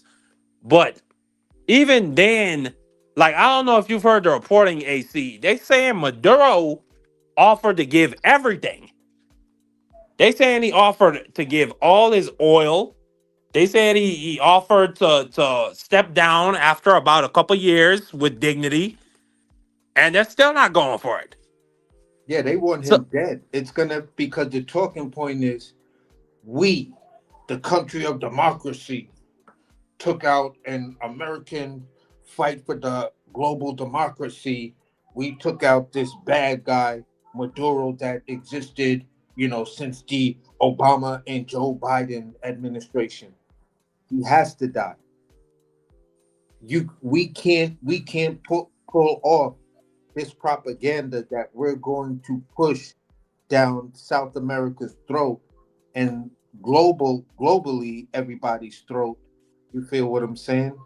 If Maduro lives, Maduro has to die. So at the end of the day, we Jesus take Christ. control and we have momentum. Yeah, you want to rock with us because you don't want another a leader to somehow pop up and be like Maduro. And if they can accomplish that, then you now have the threat of like Mexico, uh, uh, Argentina, and plenty other countries, Peru, and stuff like that, which are highly, highly valuable things that on a different level, what people don't understand. Like when you talk about food, when you talk about uh, plants that lead into new technologies of drugs and cures. Guess where these plants come from? Guess where these foods come from? South America. The elevations of Peru, the food, the variety of potatoes, beans, peppers, corn, all of that type of stuff, man, that's are relative secrets unless you're in the food sector. Bro, Yep. it's trillions of dollars down there for American companies to take control of. Yep. So that's what you're looking at, a whole new sector of just money at many different things, in many different ways. Small rivers of certain kind of shellfish, and bro, I can't even I could go on forever and geek about it. But all I'm saying is at the end of the day, all of this is shaping up like a US invasion of South America. Or AC, it could all turn very fucking bad. A lot of people are going to get killed, which is going to create a terrorist ideology in Venezuela and in South America. And there's probably going to be an enduring movement against whoever the U.S. is going to place in charge after they leave, or whoever they throw their supporter behind in the upcoming election. Is probably going to be the lady who just won the Nobel Peace Prize over Trump, Miss Maria Corina Machado. She is somebody who has been subsidized and funded all the way to hell and back by the United States. And she's the person that I think lost or didn't lose, excuse me. Maduro stole the election from her He stopped counting after 49% of the vote was counted and declared himself the victor. She was supposed to win, so that's probably who they're gonna place in charge. But no matter what happens, like this is gonna be disastrous. And we talked about it in earlier episodes. The Caribbean and the Gulf is not gonna be a peaceful place. No. And you're gonna see things like because Cuba and this guy from the president of Colombia, I really believe he's a leader who is going to pretend if Trump takes the step of invading Venezuela, he is not going to sit back and just be like, well, Donald Trump will be out in a couple years and I'll be and let's just hold the line and talk tough and be no, he's gonna start arming his country for a potential invasion, even if they can't withstand the U.S. military.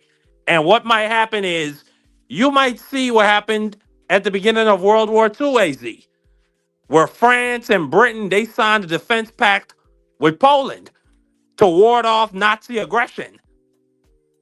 And you might see that with Cuba, Colombia, and Ecuador this time. But I just think that this is not going to make he talked about being the peacetime president. Like you do that shit, you invade Venezuela, all of these things I just said becomes a possibility. All of it. And the crazy thing is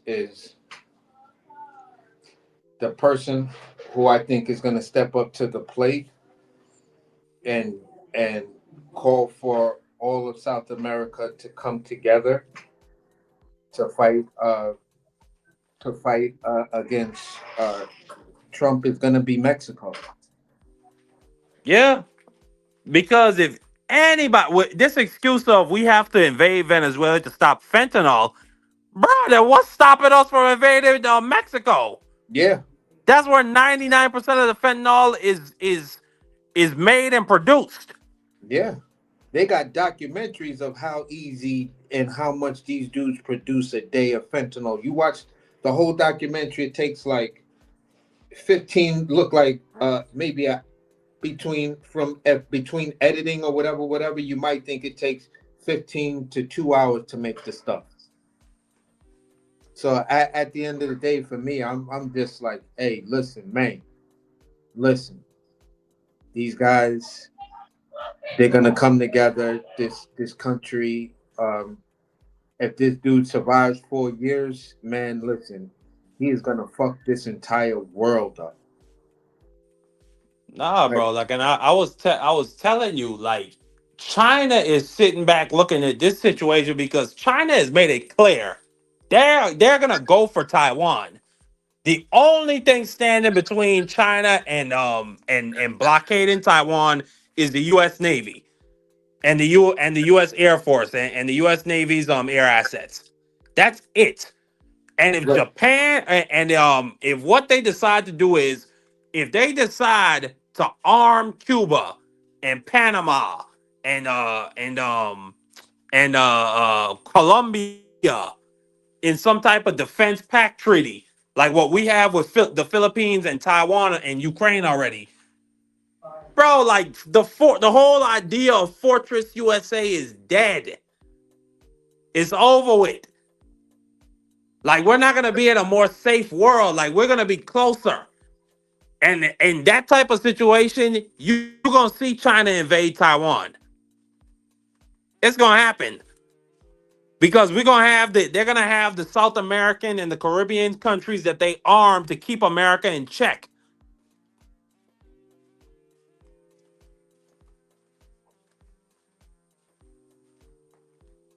But this is what happens when you put an orange invalid in office. But let me just play. I want to play Maria Salazar, one of these people I was just talking about, AC, who is on the Cuban right, which is the hawk wing of the Republican Party. But before you played, I just wanted to say this real quick. Trump is playing a game with China, and to me, it's like this. If China really wants Taiwan, China's just going to take Taiwan and tell America, get the fuck out of the way. Move. Move your bitch ass out of my way. And America is just going to move out of the way. Because at the end of the day, at any given point, you look at any economist, and these economists that are giving these dire warnings that America right now with this president is playing a dangerous game with China and Japan, because that both of these countries just call on a absolute payment of their debt. This country's entire economy just collapses overnight. These are the two countries we owe the most money to. We borrowed the most money from. And when Trump gave those tax credits to the wealthy here in this country, and now you got all of these American plants that are looking to shut down or have shut down, it's 6 or 7 AI companies propping up this country. So if China or Japan or both of them decide to call in on their debt, our entire economy is just completely done. Period. So Trump could try to say what he wants about China when he's way over here, but you see he always acts like a chump when he's in front of him. Oh yeah, Xi Jinping, yeah, the way he rules, and oh my God, and the way people, yes sir, no sir. Yeah, he's like a kid when he get over there. But over here, he got these hawks telling them, yeah, F China, yeah, blame China for COVID, yeah, all of this other stuff. But when it comes down to it, China's sitting over there like, boo how America. I do agree with what Aircraft Carrier is saying in the chat, though. I think it's more because from what I hear, it's because we're the world reserve currency. Our debt is not like everybody else's debt. It can't just get called in. So I would be interested to get maybe somebody who's a lawyer, who knows some more about that stuff I'm to saying talk it like about this. it. My talking points come from scholars And one more economic thing, professionals. one more thing, I'm gonna let you keep cooking. If China decided to go for Taiwan right now, the U.S. ain't moving out the fucking way. Respectfully, they're gonna fight to the death for Taiwan because they have. And I was speaking to Pittsburgh T. He talks about it a lot. They have. It's called It's like it's the only type of print like chip printing machine in the world, and they have like an exclusive patent on it. Nobody else has it, and like that's like we need those chips to run everything. It's not just the semiconductors themselves that are important. They have like something that's unique that only Taiwan can produce. Yeah, So because we are it's the not letting ability. Taiwan fall for nothing This is one at of my all. wheelhouses when you talk about technology and stuff like that, because Taiwan has the ability to use superconductiveness. That just means you're talking about extremely cold temperatures to maintain and actually be able to make the chip thinner and thinner and put more and have the chip be able to become smaller and smaller, thinner and thinner, but yet hold more information. The issue was going into 2010 that we are basically at our limits. We need new technology to be able to continue the growth, and this is why the supercomputer, the bit But AC, it's called I just found it's called a lithography machine. yeah, It's something they developed with a Dutch company and they operate it out of Taiwan. exactly, Like and that it's machine allows you to make the chip thinner and smaller and smaller. Now they're trying to tweak that same machine to use crystals to pass the information on crystals, because but this out is of what those I'm saying crystals, though, AC. Because I agree with you on like the on how important and how complex the technology is. The Americans are not going to let it an ally like Taiwan and technology like that fall into Chinese hands. But They're that's not going why to let it happen.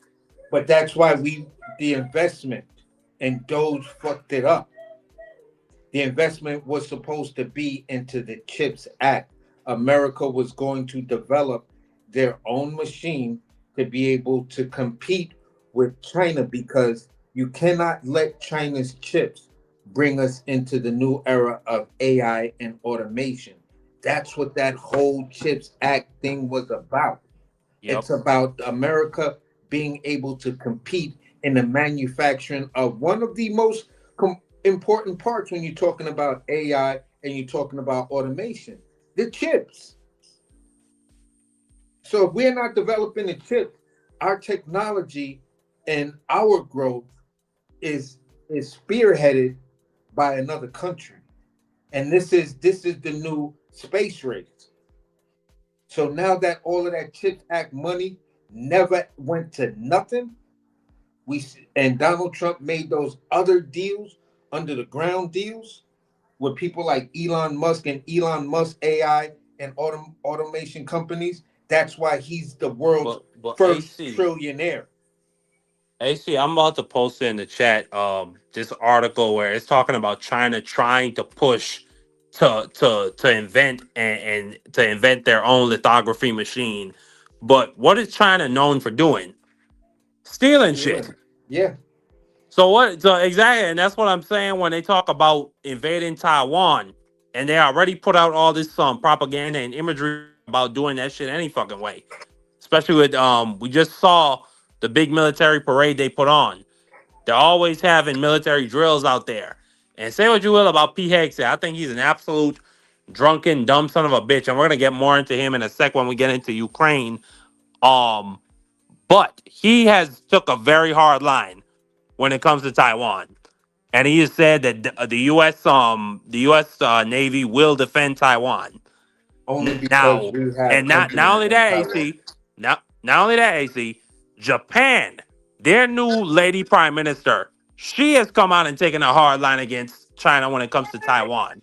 And one of the questions that a lot of people have if China was to invade Taiwan is, we have about 22,000 air assets currently stationed in Japan. In order legally for those air assets to take off and assist Taiwan in warding off any Chinese attacks, we would need permission from Japan. So it sounds like she's on board. So let So me ask you this question real quick. This is just a one question. Yes, sir. Where is Silicon Valley? The West Coast. Nope. California. Nope. Where it at? Taiwan. All the major tech companies are in Taiwan. Yep. The Silicon Valley is just a shell of its former self. The real Silicon Valley is in Taiwan. That's where all the development is. You feel what I'm saying? On a global scale. This Silicon Valley over here is just where you send young MIT students to introduce them, and then they go over to Taiwan. So for me, when I look at it, I see America's importance in Taiwan. But America really can't do nothing to stop China from taking Taiwan. You really can't, because there's two things.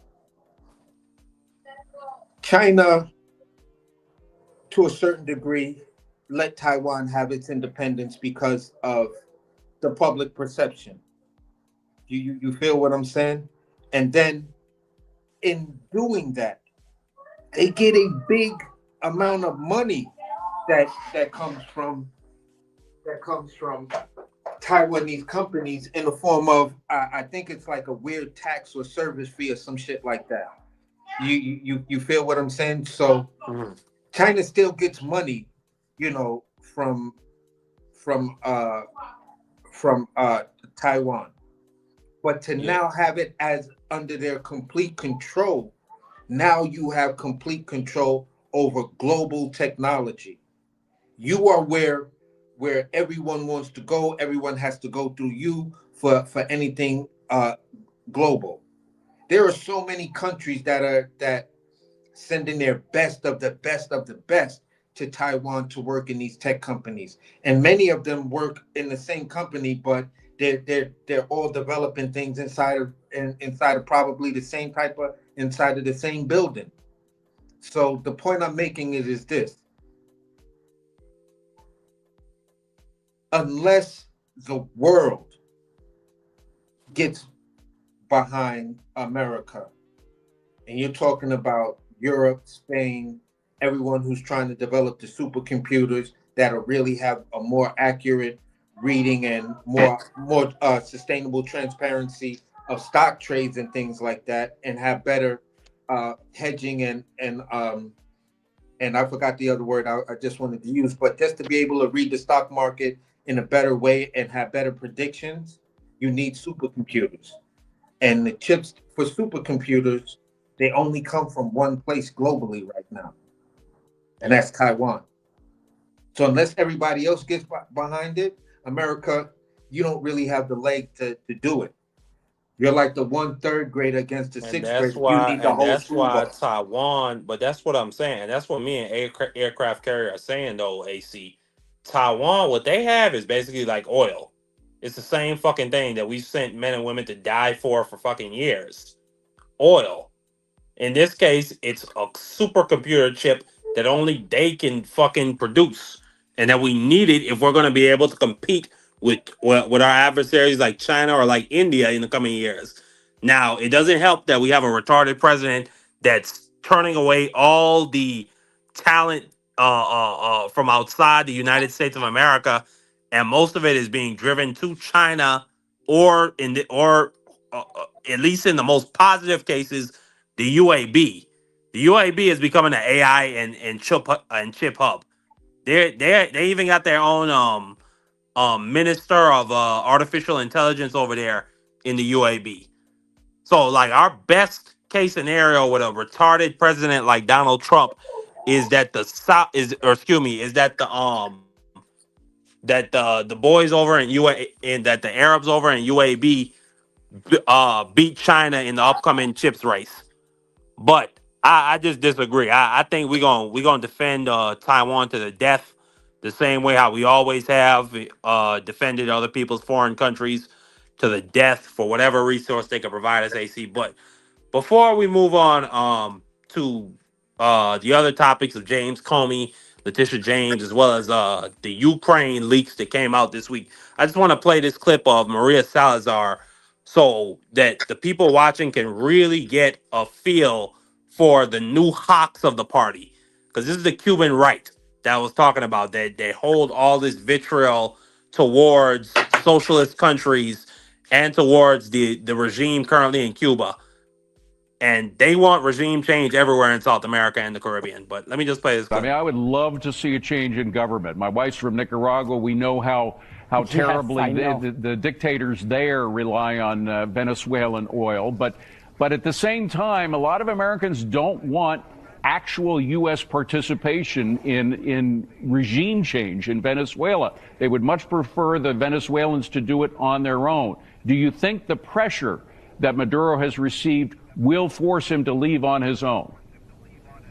Oh, I think Maduro is not Fidel Castro. Maduro is not a brave boy. So now that he has understood that he's on that very nefarious list of the terrorist organization, that the airspace above Venezuela has been closed off and the commercial airlines from the United States are not flying, he's understanding that we're about to go in. He understands that he has been our enemy for the last 25 years. Venezuela, for those Americans who do not understand why we need to go in, basically for three reasons. You're in Fox Business.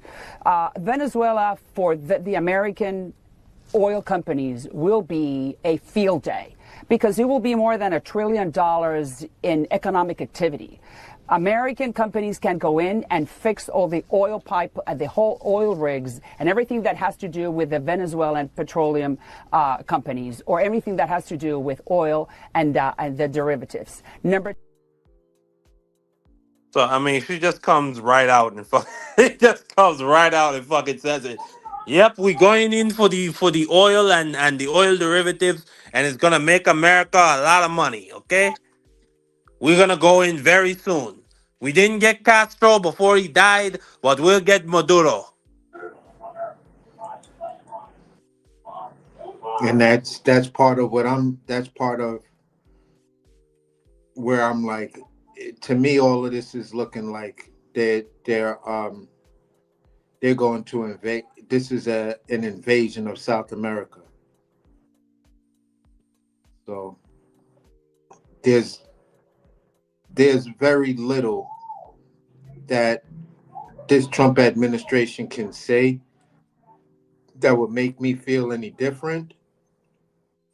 And none of these war hawks can justify this move to me. So I'm just like, I hope Mexico and all of these other countries come together and get European support and help out. Most of. Well, we're gonna move on from Venezuela for the time being, and we're gonna go to. I mean, like this case of James Comey and Letitia James. It just truly, like, it perfectly painted out all like it was a microcosm of just how fucking stupid, incompetent, like ill prepared. Like, there's just no words for how I feel about Lindsey Halligan. And before I go into that, salute to my brother Ja. Ja, how you feeling? How you doing, brother? I know you heard. I heard you wasn't doing too well. I'm doing better every day. Appreciate you for asking that. I'm just on here though, like I'm a layman when it comes to this stuff. So when it's looking at that, I'm just like, damn, like that was outrageous. Yeah, she just came right out and said it. Like, she didn't try to hide it. She didn't say, we're going to go in and we're going to improve the children in Venezuela's lives. We're going to build schools and, and hospitals. Nope, we're going to go in for the oil. The oil is... This guy shit like that. That shit is just crazy to me. That's unbelievable. But we're going to move to the next topic, John. I was just about to go into it. Recently I, this week... I What'd you ask say, you John? one question. How do you Yeah. counteract that type of stuff, like as like a layman, like just average people who probably don't know a lot, like, and then the stuff that people do that they get a little power and then they kind of like they commit atrocities and stuff in the world, like. The only remedy for that is to protest and to organize and then to vote those people out. That's really the only process that we as regular folk and laymen have of checking somebody like that crazy lady that was just on the screen. If the president launches a war without the permission of Congress, there's a way to check him, but it requires a 2/3 majority of the Congress. So there's really no there's no applicable way to actually check a president from doing none of that shit. Like, it's really just like a paper tiger, because you're not going to get 67 senators to vote for nothing in this country. So then it's like, as people, we could just like boycott, create like petitions and stuff, and then like kind of hold people accountable by like canceling them when it come to votes and stuff. Well, I mean, the only thing you could do is vote with your vote. Good night, okay? And present your and go for the candidate that is opposing that person. That's really all you can do. But we're gonna move on from that person, Ja. This past week, Letitia James, James Comey, their cases were dismissed. Donald Trump, obviously, this was a malicious prosecution on his part. He put the dumb blonde Lindsay Halligan, who was an insurance attorney, which I don't even think you have to pass the bar to be an insurance attorney. She had never even tried a case in her entire life. I mean, just like embarrassment after embarrassment. We found out this past week out of her own mouth. She said that she didn't even show the indictment to the grand jury. She said that out her own mouth. So there were discussions of if the case was going to be dismissed on those grounds. She then came back the next day and said, "No, Judge, I made a mistake. The grand jury did see the indictment," just further highlighting her incompetence and just lack of experience in this field. Um, Later on, the judge dismissed the charges based on the fact that she is in her role illegally. I'm gonna play this video. It goes more in depth explaining that. This is the CBS News special report. I'm John Dickerson. The criminal cases, I should say, against former FBI Director James Comey and New York Attorney General Letitia James have just been dismissed. Comey was charged with giving false statements to Congress back in 2020 and obstruction of justice. He pleaded not guilty. James, who also pleaded not guilty, was charged with bank fraud and making false statements to a financial institution. The case was being prosecuted by Trump-appointed U.S. Attorney Lindsay Halligan, who has never tried a criminal case. A Virginia federal judge found Halligan was illegally appointed to the role. Let's start with Justice correspondent Scott McFarland. Scott, the judge's ruling, illegally appointed to the role. What does that mean? Yeah, these two very high-profile criminal defendants made a series of arguments to get their cases dismissed. They both think they're politically motivated cases, vindictive prosecutions, that there was some form of problem with the grand jury as well. That's not what this is. This ruling is that the prosecutor on the case, Lindsay Halligan, who 2 months ago was a Trump White House aide, was not lawfully in the position of U.S. attorney, and therefore the cases must collapse. And they're dead for now, John. They're both dismissed without prejudice, which means they can be refiled, but it's going to be complicated for James Comey. His case is beyond the statute of limitations of 5 years. What the judge is saying here is that Lindsay Halligan is not in the position lawfully because there's a 4-month window in which you could have an acting U.S. attorney serving as top prosecutor. That window closed September 22nd. Therefore, Halligan is not to be the U.S. attorney unless judges choose her to be.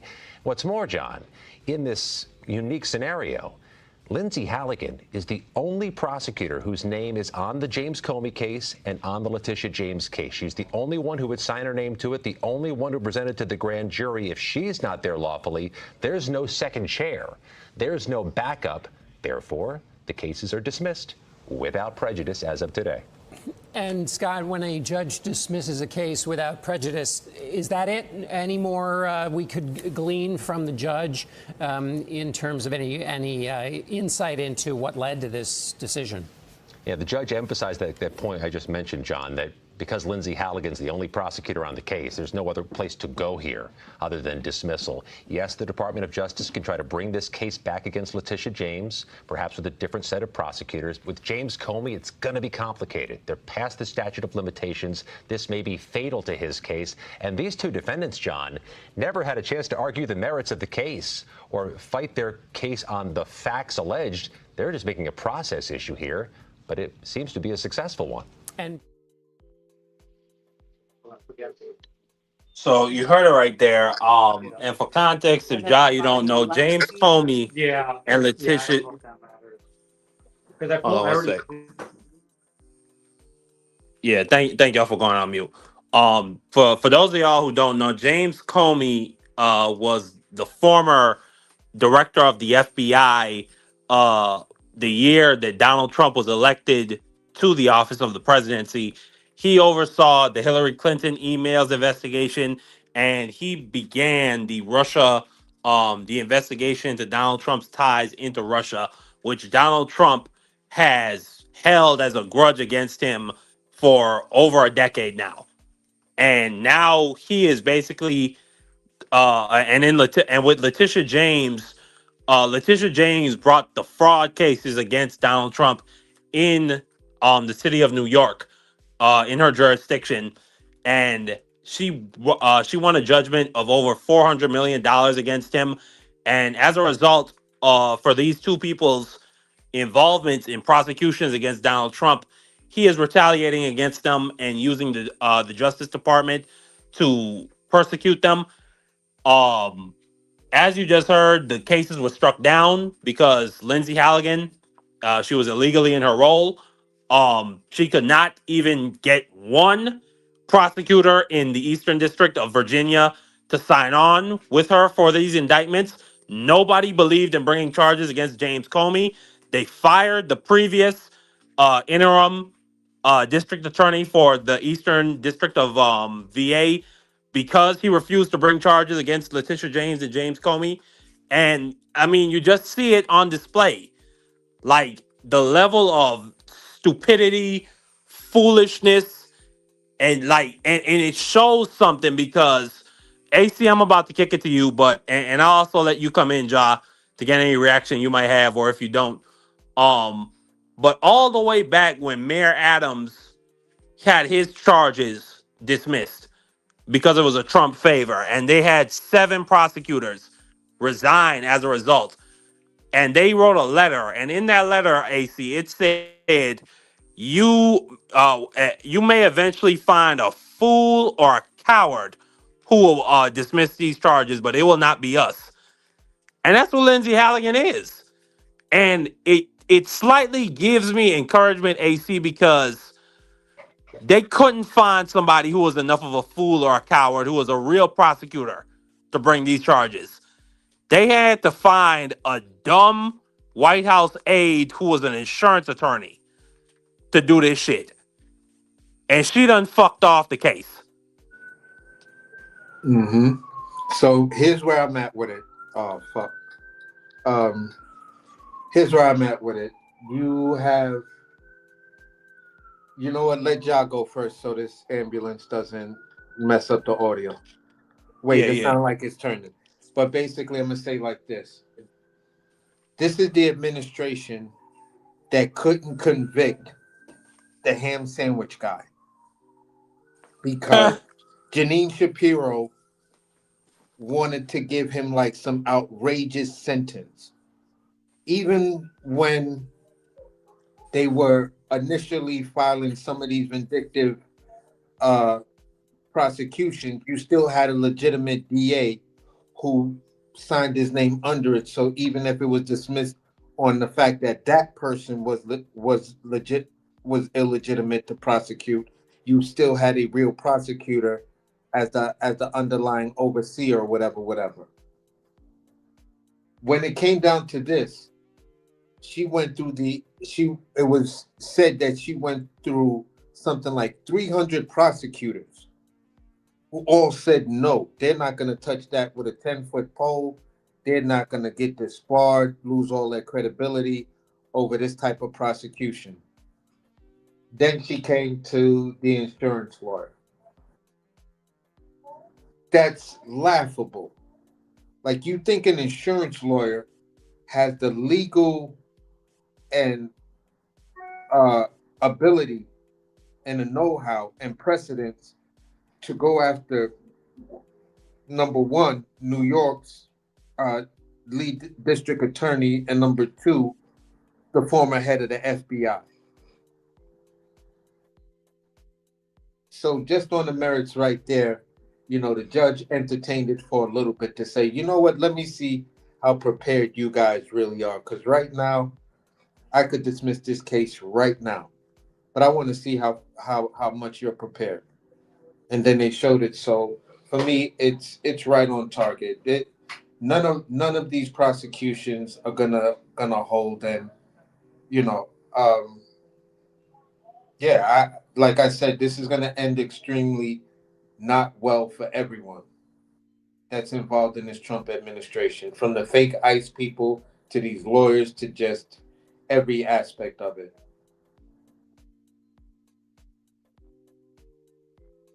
And that's where most def. Also, Comey's lawyer Patrick Fitzgerald has presented over 100 arguments to the Supreme Court, I mean, this lady didn't have a shot in hell. I mean, they completely served her up on a platter to get slaughtered.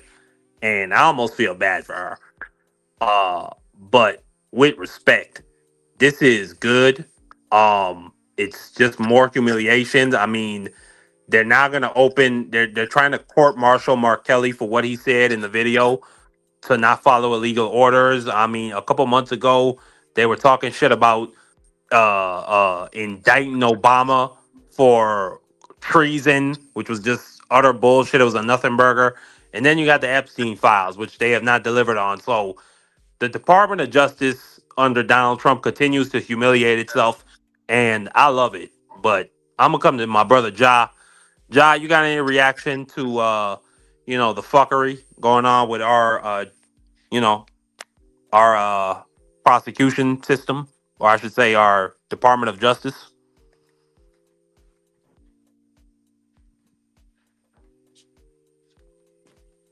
I don't know if my brother Ja can hear me.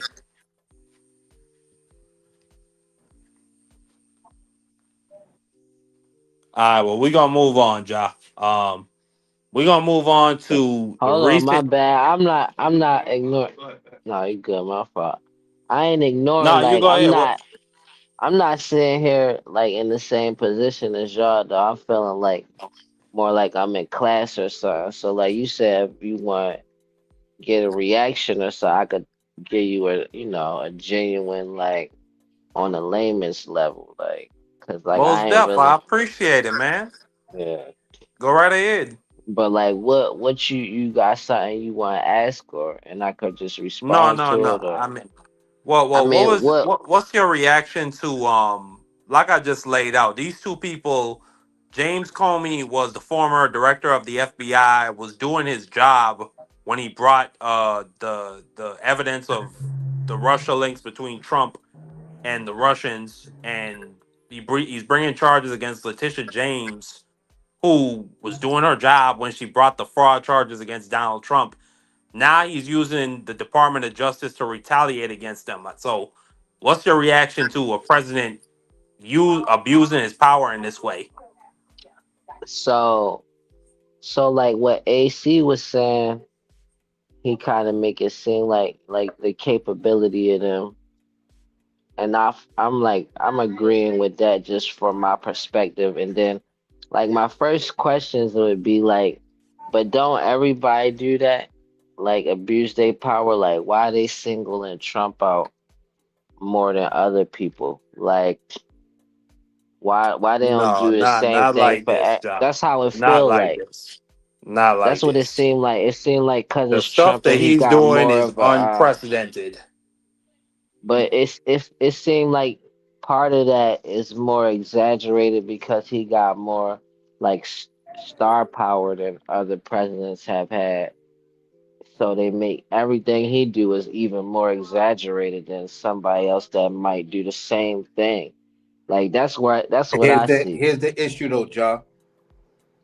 No other president in the presidential history has done the shit that Donald Trump has done. Like he broke the law. The reason why here's an understanding. Him wanting to renovate the White House, right? And build that ballroom and then the demolition.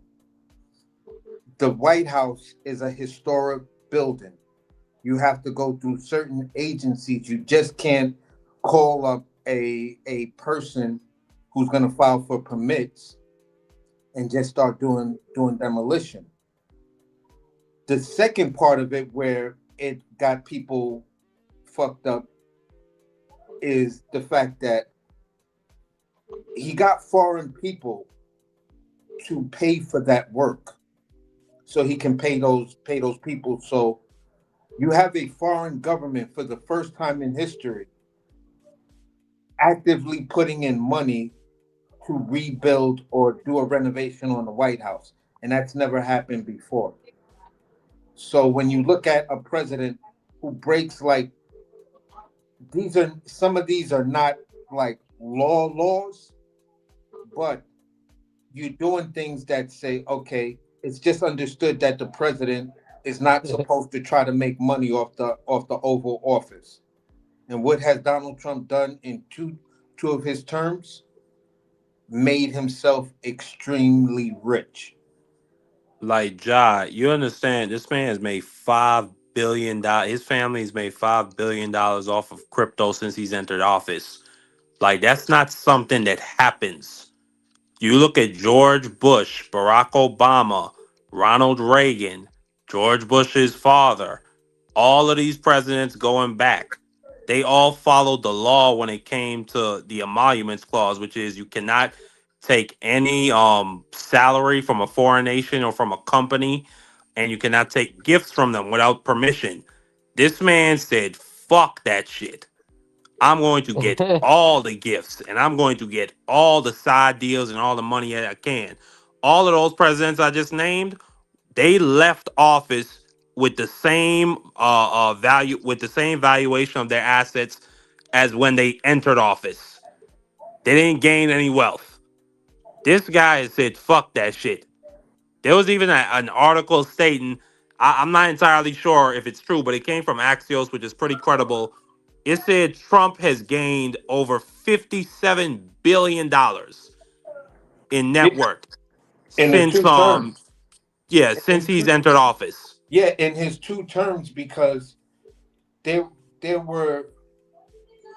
was money he was taking from Russia. There's a report, and I was thinking they're trying Ronald to shut down Reagan the too. investigation of finding out, Okay. and Epstein's brother is like also sounding the alarm, like, yo, they took money from my brother's estate. The Trump administration did. And we gonna get into something right now that's unprecedented, that's never happened ever, but it's happening because Trump is putting some of these people in place to let it happen. But moving on to the next topic, recently this past week, or I should say the week before this past week, Donald Trump came out with, at least he claimed at the time, that it was his 28-point peace plan to end the Ukraine war, and it was an absolute just abject disaster. Like, it later came out, it was leaked that the 28-point peace plan was written by the Russians. And Marco Rubio, Donald Trump's head of state, and earlier I was talking about the Cuban right, the Hawks. He is somebody who came out and said it in a meeting with senators, and they have also vouched that he said this. He said that it reads like it's a Russian wish list. And Donald Trump is claiming that it's his list. Then we later found out this past week, Bloomberg News leaked a transcript and the audio of Steve Witkoff. Steve Witkoff is the ambassador to Middle Eastern affairs for the UN. But not only that, he's the lead negotiator for the US when it comes to Ukraine, Russia. It came out and was leaked this week that Steve Witkoff was coaching what's the gentleman's name? Oh man, what's his name? Oh my god, what's his name? Yuri Oshukov, excuse me. And by the way, Yuri Oshukov, AC, I don't know if you remember him. Let me let D Free up. Salute to my brother D Free. Salute to my brother D Frilio. Hope you had a good holiday season, man. I hope you're doing good.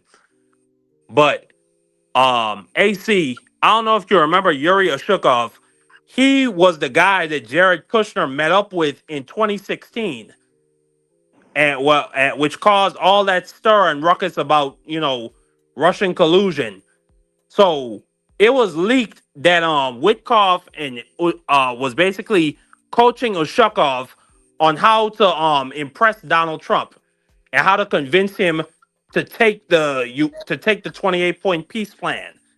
And it came out that he's basically telling him how to stab Zelensky in the side and telling him to make sure Putin meets with Donald Trump before he meets with Zelensky.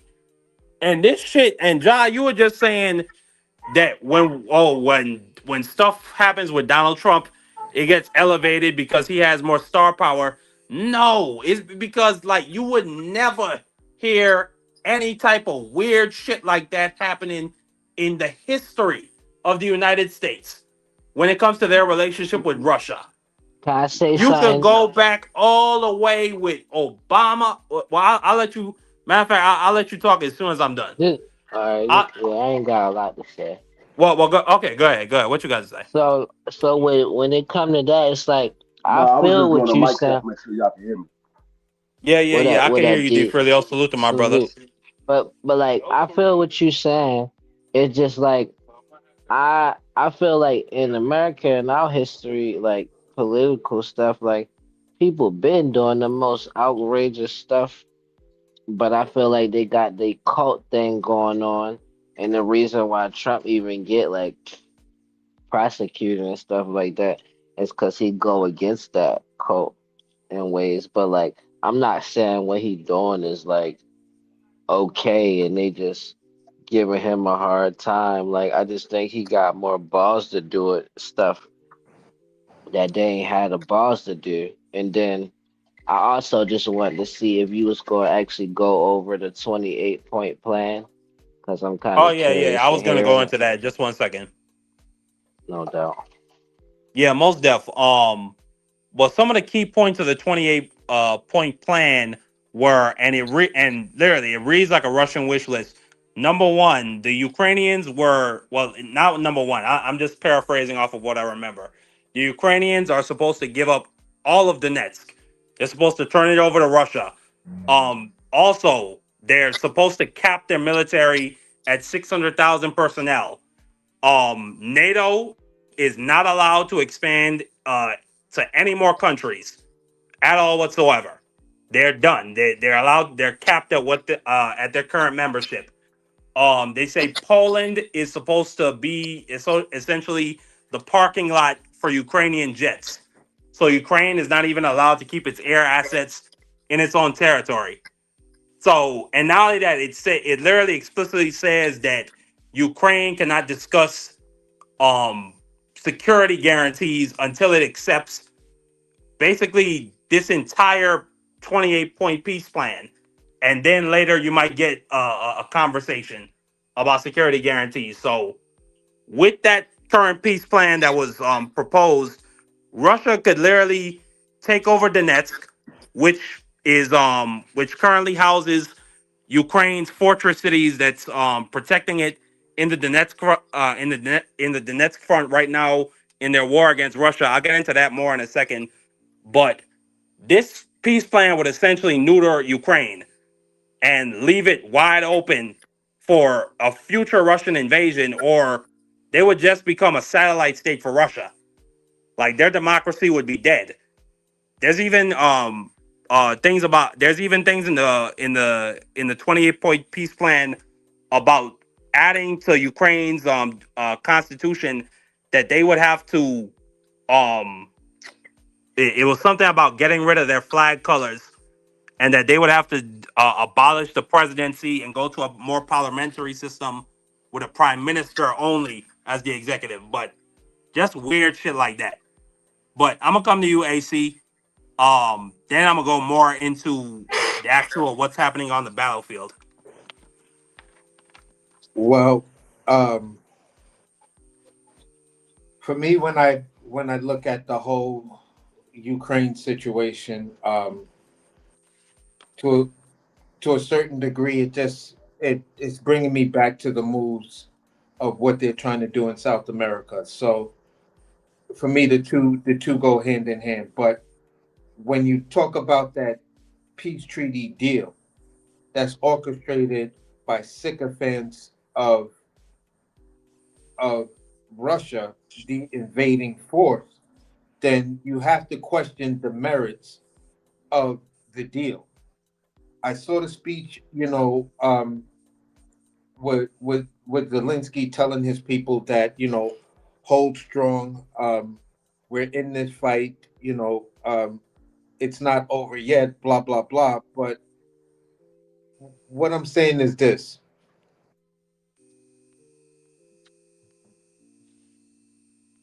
for Zelensky to rely on America brokering a peace deal between Ukraine and Russia is, is the most ridiculous thing that you can kind of entertain, because it's never ever going to work out for you, and it's never ever going to be fair for you, because unless it was someone like a Democrat and someone who was serious about a peace deal, then you know what I'm saying. Number one, I don't even know if they would be trying to broker a peace deal instead of just saying, listen, we're just going to back you and trying to win this war. And we're going to bring other countries in to help back you to win this war, like the Biden administration was doing. These guys are trying to broker a peace deal that's not a peace deal. It's a capitulation deal. And that's where I landed. And then you have you have Putin, who's on TV, and a lot of what the Russians campaign focuses on is propaganda and saying that they've won certain areas that they haven't actually entirely captured. Like right now, and I'll put the picture up, where the most savage fighting is happening is in Pokrovsk and around Myriad. I think I said that correctly. And you see right here, the Russians and the Ukrainians are fighting in a pocket, and it looks like they've been encircled, but right now they can still be supplied from the west. So, but they right now, Putin is trying to make it seem as if though they've lost, and they've not even if they were to lose this location right here, they still can fall back. And you see here, the Ukrainians, they have what's called the fortress belt line of cities, and it would take Russia decades to capture all those cities and to neutralize their fortress defenses. But when you have, and it's like you said, AC, it's just a shame for Zelensky, because the Ukrainians, they're performing brilliantly. But when you have a president like Donald Trump, who, I mean, they say this fucking guy is not even doing 5-hour work days, AC. Yeah. And he's falling asleep half the time. So, on one hand, in Zelensky's corner, you have the hawk, who is Rubio. And say whatever you want about Marco Rubio. He does not want Russia to win at all. He does not want to capitulate to Russia at all when it comes to Ukraine. But then you have J.D. Vance, the isolationist. He's the type of he's the person who's going to want to torpedo this shit at whatever cost and fuck Zelensky. And then you got Steve Witkoff. You just got all these different competing interests, and none of them really work to strengthen American positions.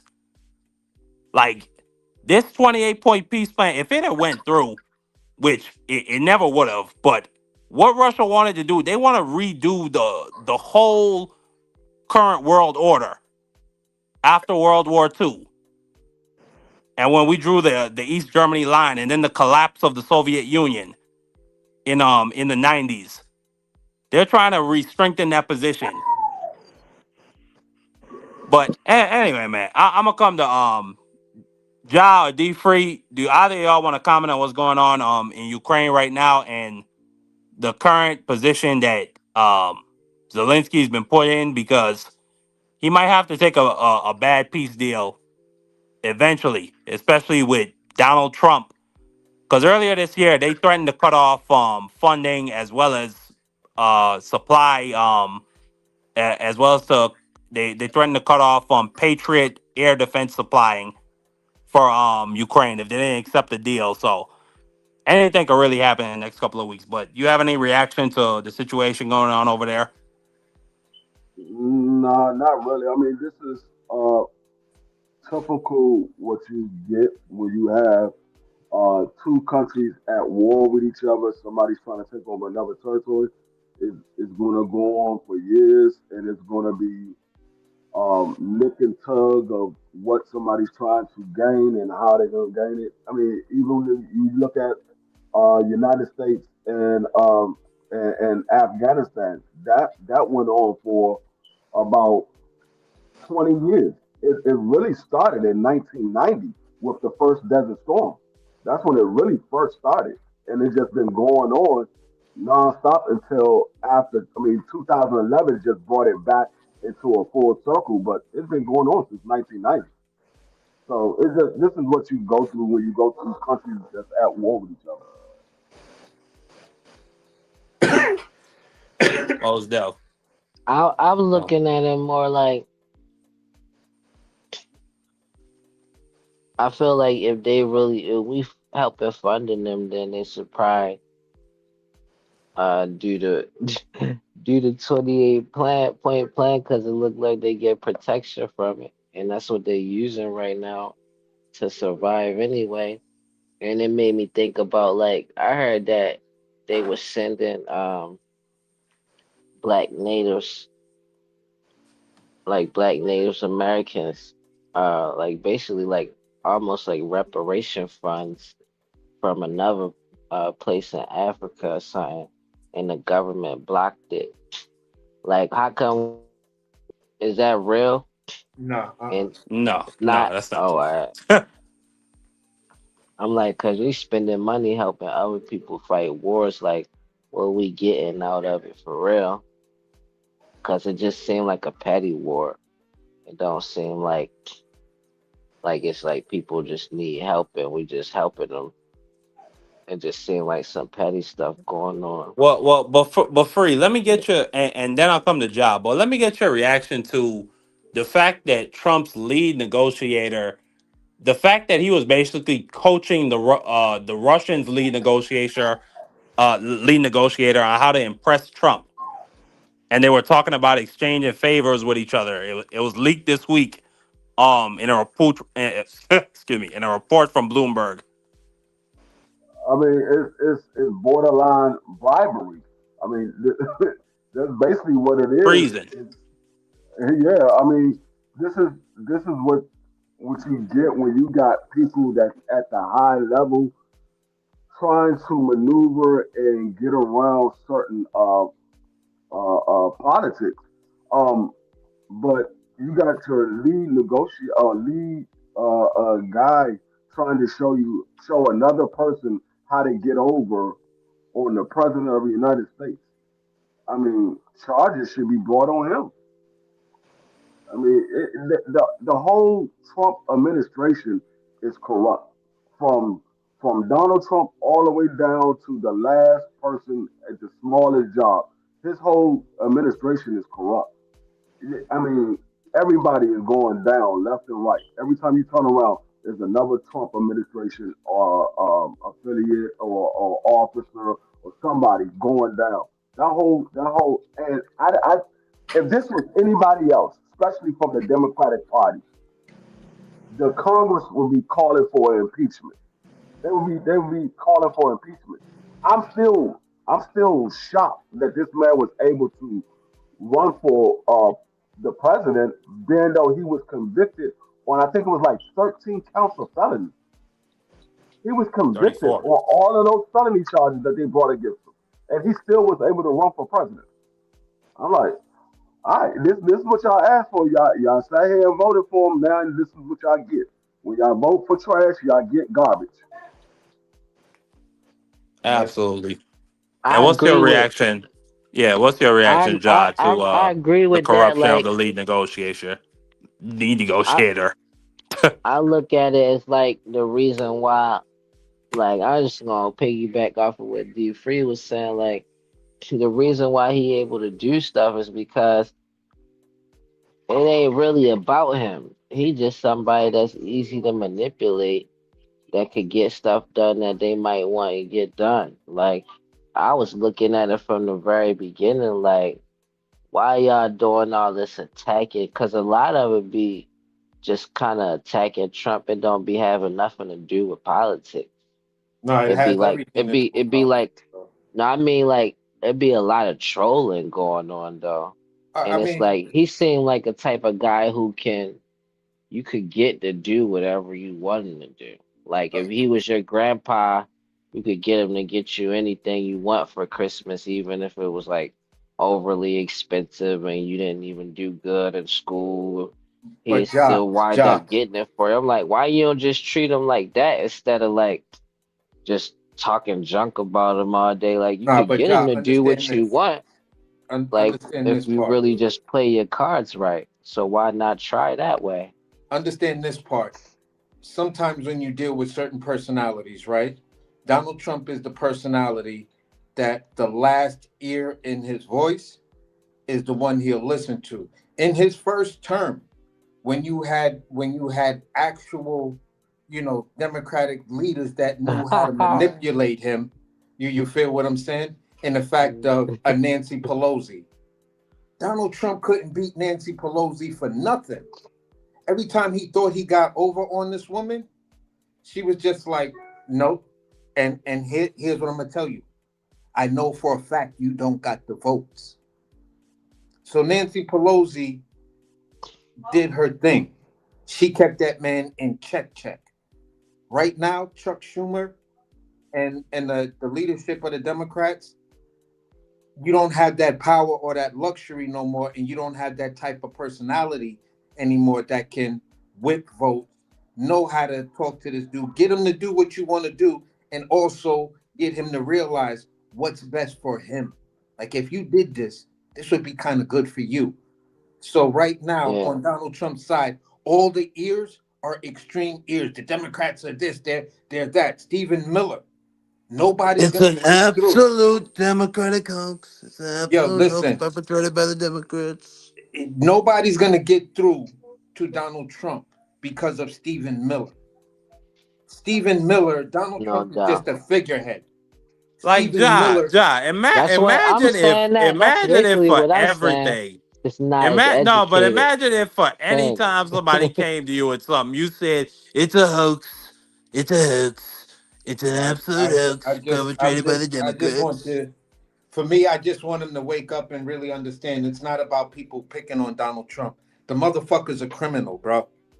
No, I'm I gonna tell want, you I Exactly. something. want, I In want the on my other people to wake reservation, up. Like understand it. me. On my reservation, he tried to kick my tribe off of our reservation because he said we were too brown skinned and we didn't look like real Indians. But yet, my great great grandmother, I have a photograph of her, was on Long Island, and there's a picture of her and her sister when there were no fucking houses on Long Island. There wasn't one house. So, for me being on Brooklyn, this is my homeland. This is where my tribe has been. This is where my people have always been. I am indigenous to Brooklyn. And to have this fucking white man, this German white man, come here and tell my people in front of a congressional hearing that when they told him you can't do it, he said, well, Your Honor, I'm going to sue you. I'm going to sue the state and take it to the Supreme Court because they don't look like Indians to me. Well, guess what, bro? We never been Indians. That's fucking that idiot Columbus who thought he was an Indian. We are Shinnecock Pooshpatuk. I don't know what the fuck So Indian when is. he said that, what was that about? Cause that was something. This is what I thought. For context, I thought he was saying that about people who, like, I guess people call them the $5 Indians. Like at one point, you couldn't vote and stuff unless you denounced your tribe. Like you had to And basically, no indigenous person did that. No indigenous person would do that because then it would violate federal law. no, like it was still that they got to claim their tribes, but every tribe didn't get to claim it. It was like Yeah, I gotta my go tribe, back and listen, go my look at it. tribe Like became federally when recognized. before everybody got their right to vote, like women and men and like only white men could vote and stuff like that. And it was supposed to be like treaties with tribes and like native tribes, but you basically had to sell out as a tribe to be able to get like benefits and votes. No, I thought he was calling that out when no, he was saying that.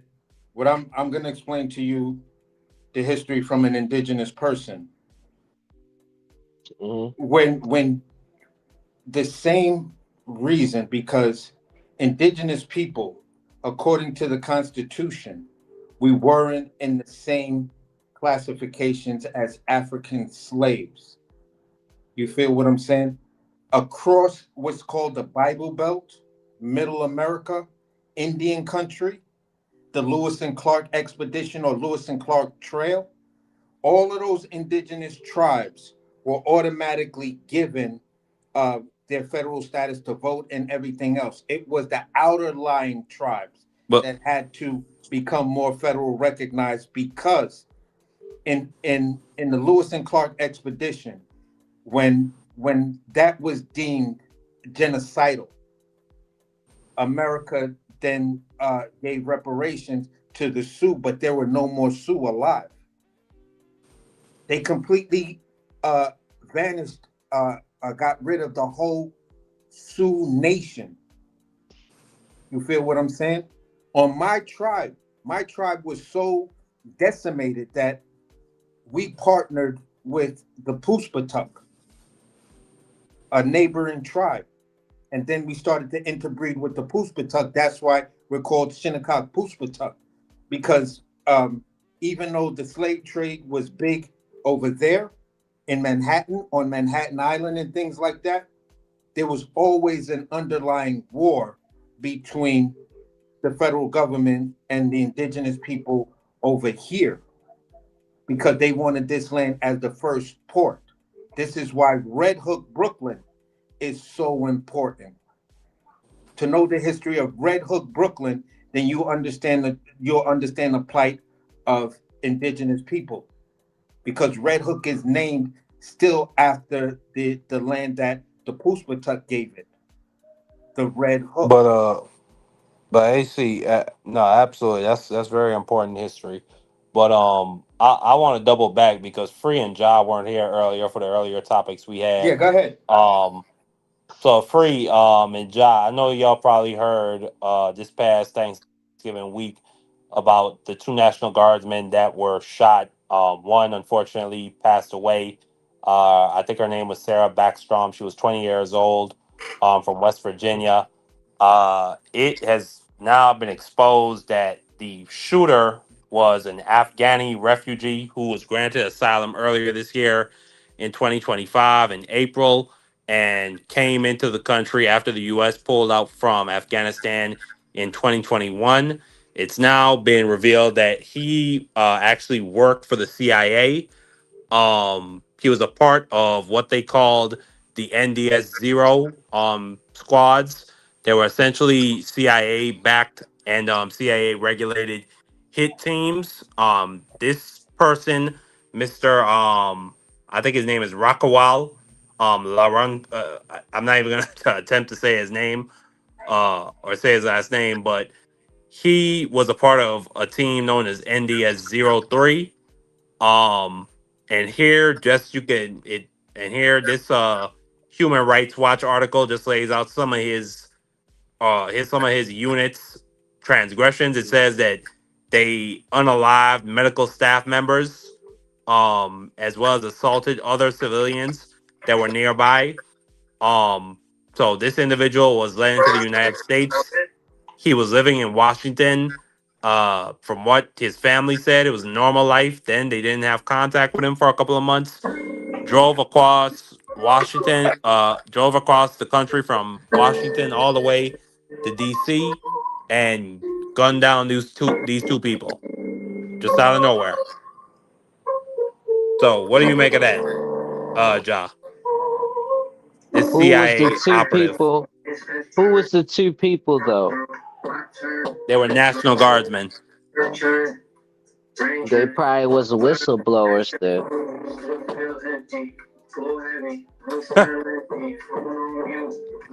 I doubt that. Why would he just randomly gun down two National Guardsmen and he worked for the CIA? Unless they was whistleblowers. Or I maybe they mean, was related to whistleblowers. you go back in time, the Cubans used to do this. The CIA used to employ the Cubans for all their assassinations. So They I don't used to. know. That's what I'm I don't know. saying. Maybe they got something against him. Maybe they were gonna bring some charges against him for some of these murders he took place in back in Afghanistan. Yeah, Well, he but better he just pray a they don't face. deport his ass because he go back to Afghanistan. The Taliban are gonna execute him, probably by stoning. But you saying he was hired though, right? I mean, I don't Like, know. I think. so he just a scapegoat. I mean, why would he just drive across the country and gun these two people down? If And then somebody we hired find out him to about do it. it, And then we find out about his qualifications of what he used to do. right? So somebody hired him to do it. He is scapegoat. That way, it could distract you from what's really going on. Cause Exactly, John. once he get in trouble for murdering them, then whatever they was actually murdered for gets swept under the rug. Exactly. They were murdered to take the eyes off of this. The knee deep state. You see Donnie Boy on the screen with his best pal, Jeffrey Epstein. The files are going to continue to come out. Recently, Ja, we also found out last week that from this email between Jeffrey Epstein and his brother Mark, that we might potentially have the first gay president in the office of the president of the United States of America. As I you can think see right here, it says, ask him, and this is Mark Epstein asking Jeffrey. It says, ask him if Putin has the photo of Trump blowing Bubba. Now, I don't know if that's code or I They mean, took out the word still. I mean, ask him if Putin has. Yeah, it yeah. look like The word still is nah. taken out because in the Ask him if original Putin statement, has the the Yeah, word photo. still was there. last time y'all remember y'all was talking about that. Damn, I guess we must have been wrong, AC. How could we be wrong when we read it from the actual post? Yeah, trip. No, like, all right, I don't know. so I do remember still continually coming up. look, And I thought I it's your thought that was terrorist. Yeah, you beautiful ain't. that those files came out though. And a lot All of the other files stuff ain't came out. was no, but just even a little bit of it, like all the Yeah, we stuff got a that been fag for happening. president. What you think I about that, Ja? well, hold on. First, let me say about like all the stuff getting exposed and stuff like that. I love that. Like that give me hope for the future. All the people that got exposed, and I don't like the stuff that happened, like sex trafficking and kids kidnapping kids and stuff like that. I don't like that at all, but I love that it's gotten exposed the way it has, and I hope that continues. Um, as far as somebody being gay, it's like I don't care. I don't think he would be the first gay one. Probably the first one who got caught being gay, because it's been known. Like they Well, had to he's been a it Christian. had He's to supposed to been be the head of the it, Christian nationalist movement, it Ja. had to been presidents that was gay. Because He's it's like supposed to be anti-LGBTQ, Ja. why? But why would you have to? Why can't you just be a regular like family man? Because he ain't If tried. He you ain't no, I'm portrayed just himself saying. as a regular I'm family saying man. as any of the presidents, like why is that part of your strategy? Why isn't that just a normal thing? Well, for the past 300 years, it's been a man's world, and it continues to be a man's world. We've never had a woman president. So the formula has been a strong family looking guy, wife in pristine order, Right. kids. That That's how it's but supposed to be. that's not what it's about. So Like the obviously first lady, they've like been let's covering really up talk. The first lady presidents that's in this day and age, homosexual. like why the fuck should she be tied down? Why the fuck can't she have a career for herself and a life? Like she don't really clean nothing in that place. She don't cook nothing. But I thought that was the case with Jill Biden. She had her own career. Yeah. She had a doctorate and she was still a teacher. You feel what I'm saying? It don't really make sense to me for a female to be president and not because I don't think a female could do it. Just as a female, it's like, why would you want to take a job that aids you faster than any other job in the world? That just don't go together with it.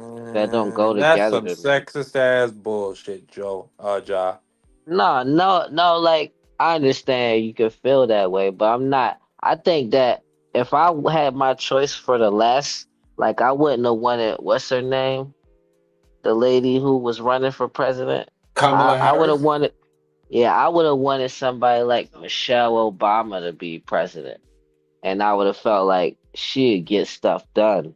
But I was being honest with myself, like, you can feel sexist about it if you want. I don't think I've ever met a woman or ever will meet a woman that'll say I want to age faster, like visibly and physically. I want to age faster. I doubt I that. I mean, doubt. Ja, I'm gonna tell you something. And when you see these presidents There's at the some one women year, there's some women who have balls. You understand what I'm saying? There's some women who have cojones. They got the yeah, like nuts nah, I to agree handle with that. duty and I agree service. with that, but it's You like understand what I'm you could saying? you could still get stuff done without having to be the actual president. You could still work in politics. Why would you want to But be why the do you have this president? belief in your mind that a woman wouldn't be an effective president? No, I didn't say it wouldn't be an effective president. I But you're just say it don't. alluding to that. No, I'm not. I'm saying clearly what I'm saying. I would think that I could pick a lot of women that I believe could get the job done, but I would also think like, why would like Kamala be better off as vice president than president? Because it's like, and stay as vice president though. Like, prove me wrong that there's a woman out there that if they could still get the same stuff done, they just want that title of president that much that they willing to age that fast. Like, prove it wrong. Like, before you just I mean, judge we me saw Barack thinking Obama do it. Barack We saw Obama is a Barack man, Obama coming there looking young, I'm gonna say it sleek. like and we this. seen him 8 years age. later, We he seen came out how looking he old. From exactly Shirley what women Chisholm. should do that when they don't have to and they can still That's get some laws sexist passed. ass shit. That's some sexist ass shit. Bro, Hillary Hey, Clinton could but have did the it's job, a bro. fair question though. Yeah. It's a fair question. Look at Nancy Pelosi. She Maybe look for the like a younger reptilian. generation, it's a fair question.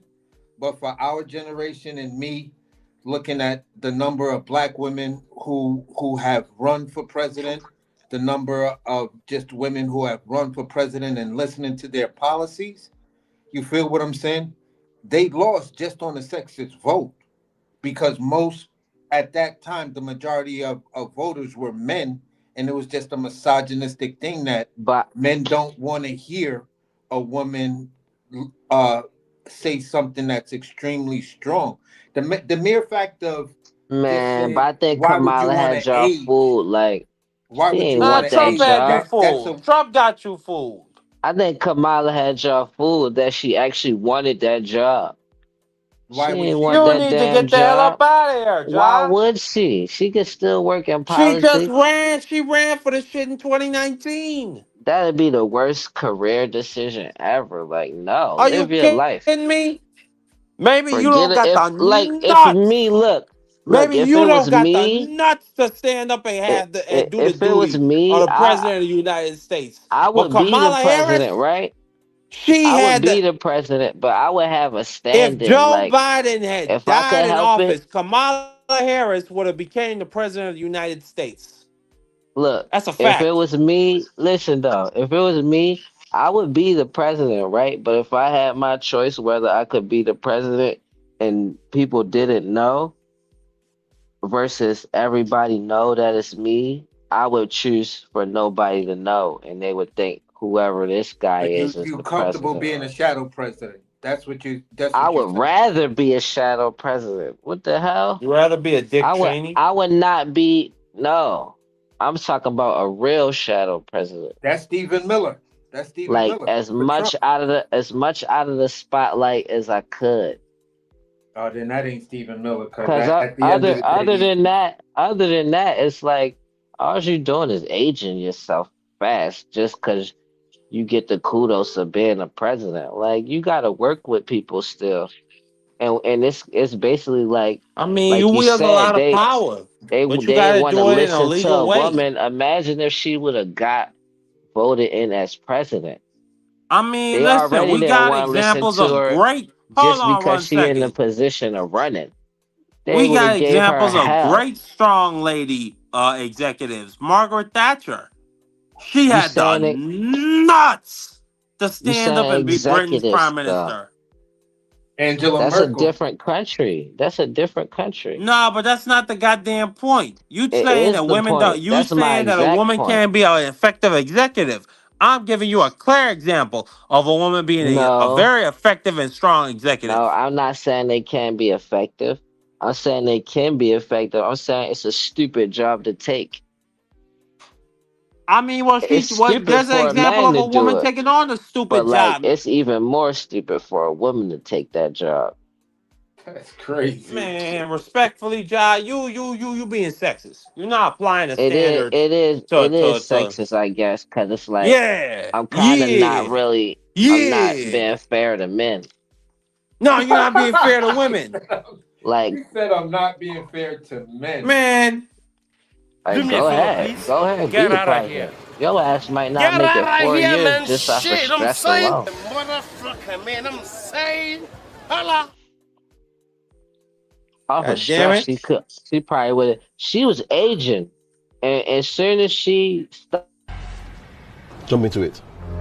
Sam, there's no. Jump into this slap, you idiot. Jump into it. Aggressively. Aggressively. Boss. Aggressively. Oh my God. Aggressively. Run into it. Stupid boy. We fight back against tyranny. And Job, what you talking about is tyranny, goddammit. I don't support it. Respectfully.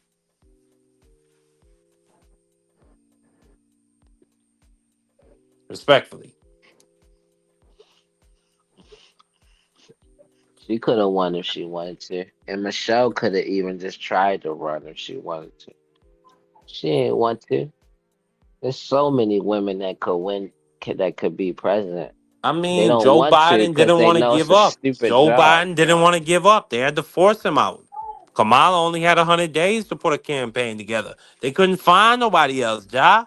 They forced Biden to keep doing it. He had nothing else Nah, to they do. forced Biden to He get the had hell up out of there. Biden was a nah. cancer patient. Yeah, that's why Yeah.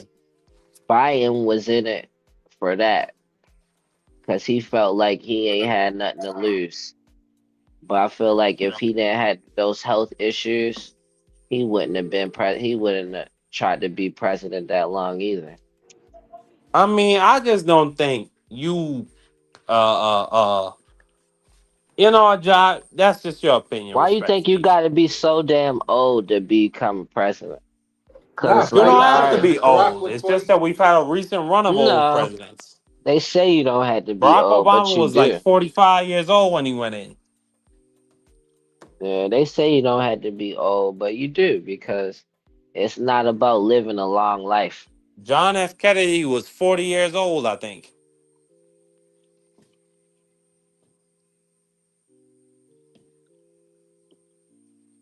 So I thought about respectfully, it. I was going to be president, but I thought about it like, you know what? Hell no. That's a stupid job. I am not about to spend all my life being president. You man, if I was barely get to president, do any damn thing. if A I lot was of people would president, want me to be president. They feel like they would be good. if I was president, first thing I would do, I'd hold a meeting with Suge Knight, P. Diddy, Everybody that got the dirt. I'm gonna hold a meeting with the DOJ. We're gonna get all the dirt on these congressmen, and we're gonna get it all together. Like, if Trump was really an effective legislator, he would be using the Epstein files to get what he needs done. AC and Ja. If I was president, what Like, I if would do, let me say after you done what I would do if I was president. no, I was just saying, if I was president, I would use that dirt. Vote, nigga. So Vote if I was yes. president, Vote yes, nigga. if I was president, what I would do, right? I would get I would get training, military training, like training, all types of training where I could travel with a team when I go and I have these meetings with different countries and stuff, and we would handle it. My specialized team would handle it, and the nation would protect itself. And me and my team, we would travel, and we would really meet up with these people face to face, and we would settle our differences like that. And I get everything done. I would have a 24-hour service for people to communicate with me. I don't want And peace. I want problems always. I would address every individual. And that's what I would do for So the you rest want to of my life. be an authoritarian? It sounds like you want to No, go back to uh no, I would be law by combat. You want to bring back duels. no. That's exactly what you just I would said. work I would be the people. It's like I would be theirs. So every day I of my mean, life, every who? I mean, hour of what? my Where's your life would legitimacy? be dedicated to Who settling said you could be theirs? Who disputes. told you? That's my choice as the president. Oh, That's what I that's would your do. choice. Why would I want to be president if that's not what I was willing to do, is sacrifice my life for the rest of humanity? I mean, what if the people disagree with you? Why would they disagree with that? I don't know, Jai. It sounds good on paper, but yeah, that could snowball real quick. Yeah, snowball in a good way. No, it could snowball in a doing some pretty bad things to maintain power Nah, in the I face of wouldn't dissent. I wouldn't try to maintain power. It would already be what it is. The power would be in the people's hands and I would be at their service 24/7. That's why I wouldn't want to be president. If you Wouldn't say have so, no John. life. I would just be at the people's service 24/7, and I would risk my life, and I would have a team willing to risk their life, but we would be highly trained to do it so we can settle the disputes in the world. And that's what I do if I was president. But thank God that I'm not. Yeah, thank God. Respectfully. But this is a pretty good episode, man. I enjoyed talking to you, brothers. I always enjoy talking to you, Ja. Salute to everybody that came through. D Frilio, Ja, AC, my co-host, Jay Gibson, aircraft carrier, Angie Baby. I think Vacay Bay was here tonight. Everybody that came through, Tommy, everybody. Thank you so much. Anyway, Peace and you got blessing. any last words, Ja? Peace and blessing. Most Def. Any last words, AC? Yeah, great cook, man. On to the next one. Most Def, Most Def. Peace and blessings, man. I hope everybody watching has a great holiday season.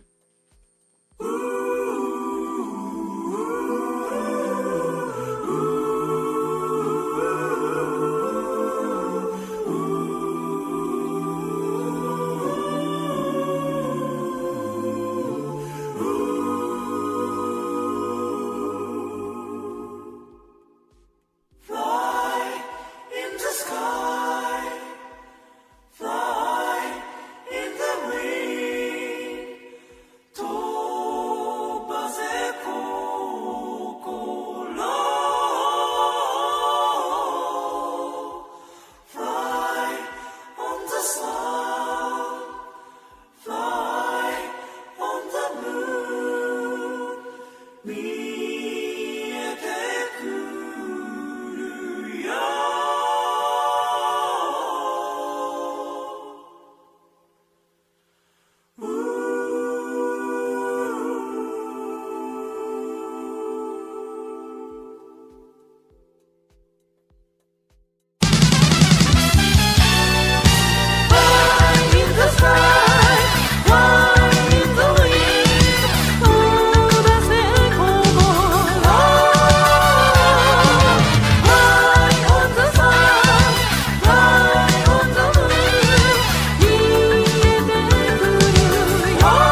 Fair use disclaimer.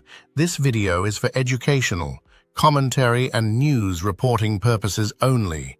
It may include short clips, images, or quotes from third-party sources related to politics, news and sports, which are used under the principles of fair use as outlined in Section 107 of the U.S. Copyright Act.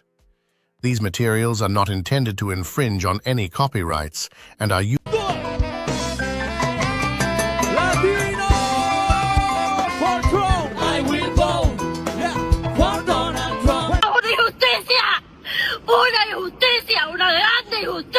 Yanet Correa screams injustice after her husband was placed on an expedited deportation order after showing up to his immigration check-in in Miami. I think it's worth to have a cost of, unfortunately, some gun deaths every single year so that we can have the Second Amendment to protect our other God-given rights. That is a prudent deal. It is rational. As the Talmud says, I don't give a shit what he says, okay? Now you listen to me. Have you ever had a personal relationship with Donald Trump? What do you mean by personal relationships? Have you socialized with him? Yes, sir. Yes? Yes, sir.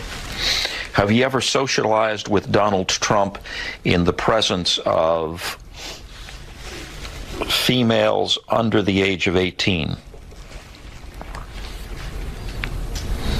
Though I'd like to answer that question, at least today, I'm going to have to assert my 5th, 6th, and 14th Amendment rights, sir. Have you ever had a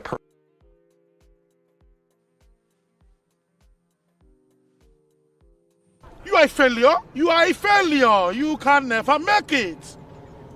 You can never, you know you cannot make it. You need to be cutting grass, making this place fresh for the actual footballers that want to use this place. You are tired, you are here. What have you done? Useless. Me with my pregnancy, I'm better than you. Idiot. My client, the Honorable Henry T. Fleming, should go right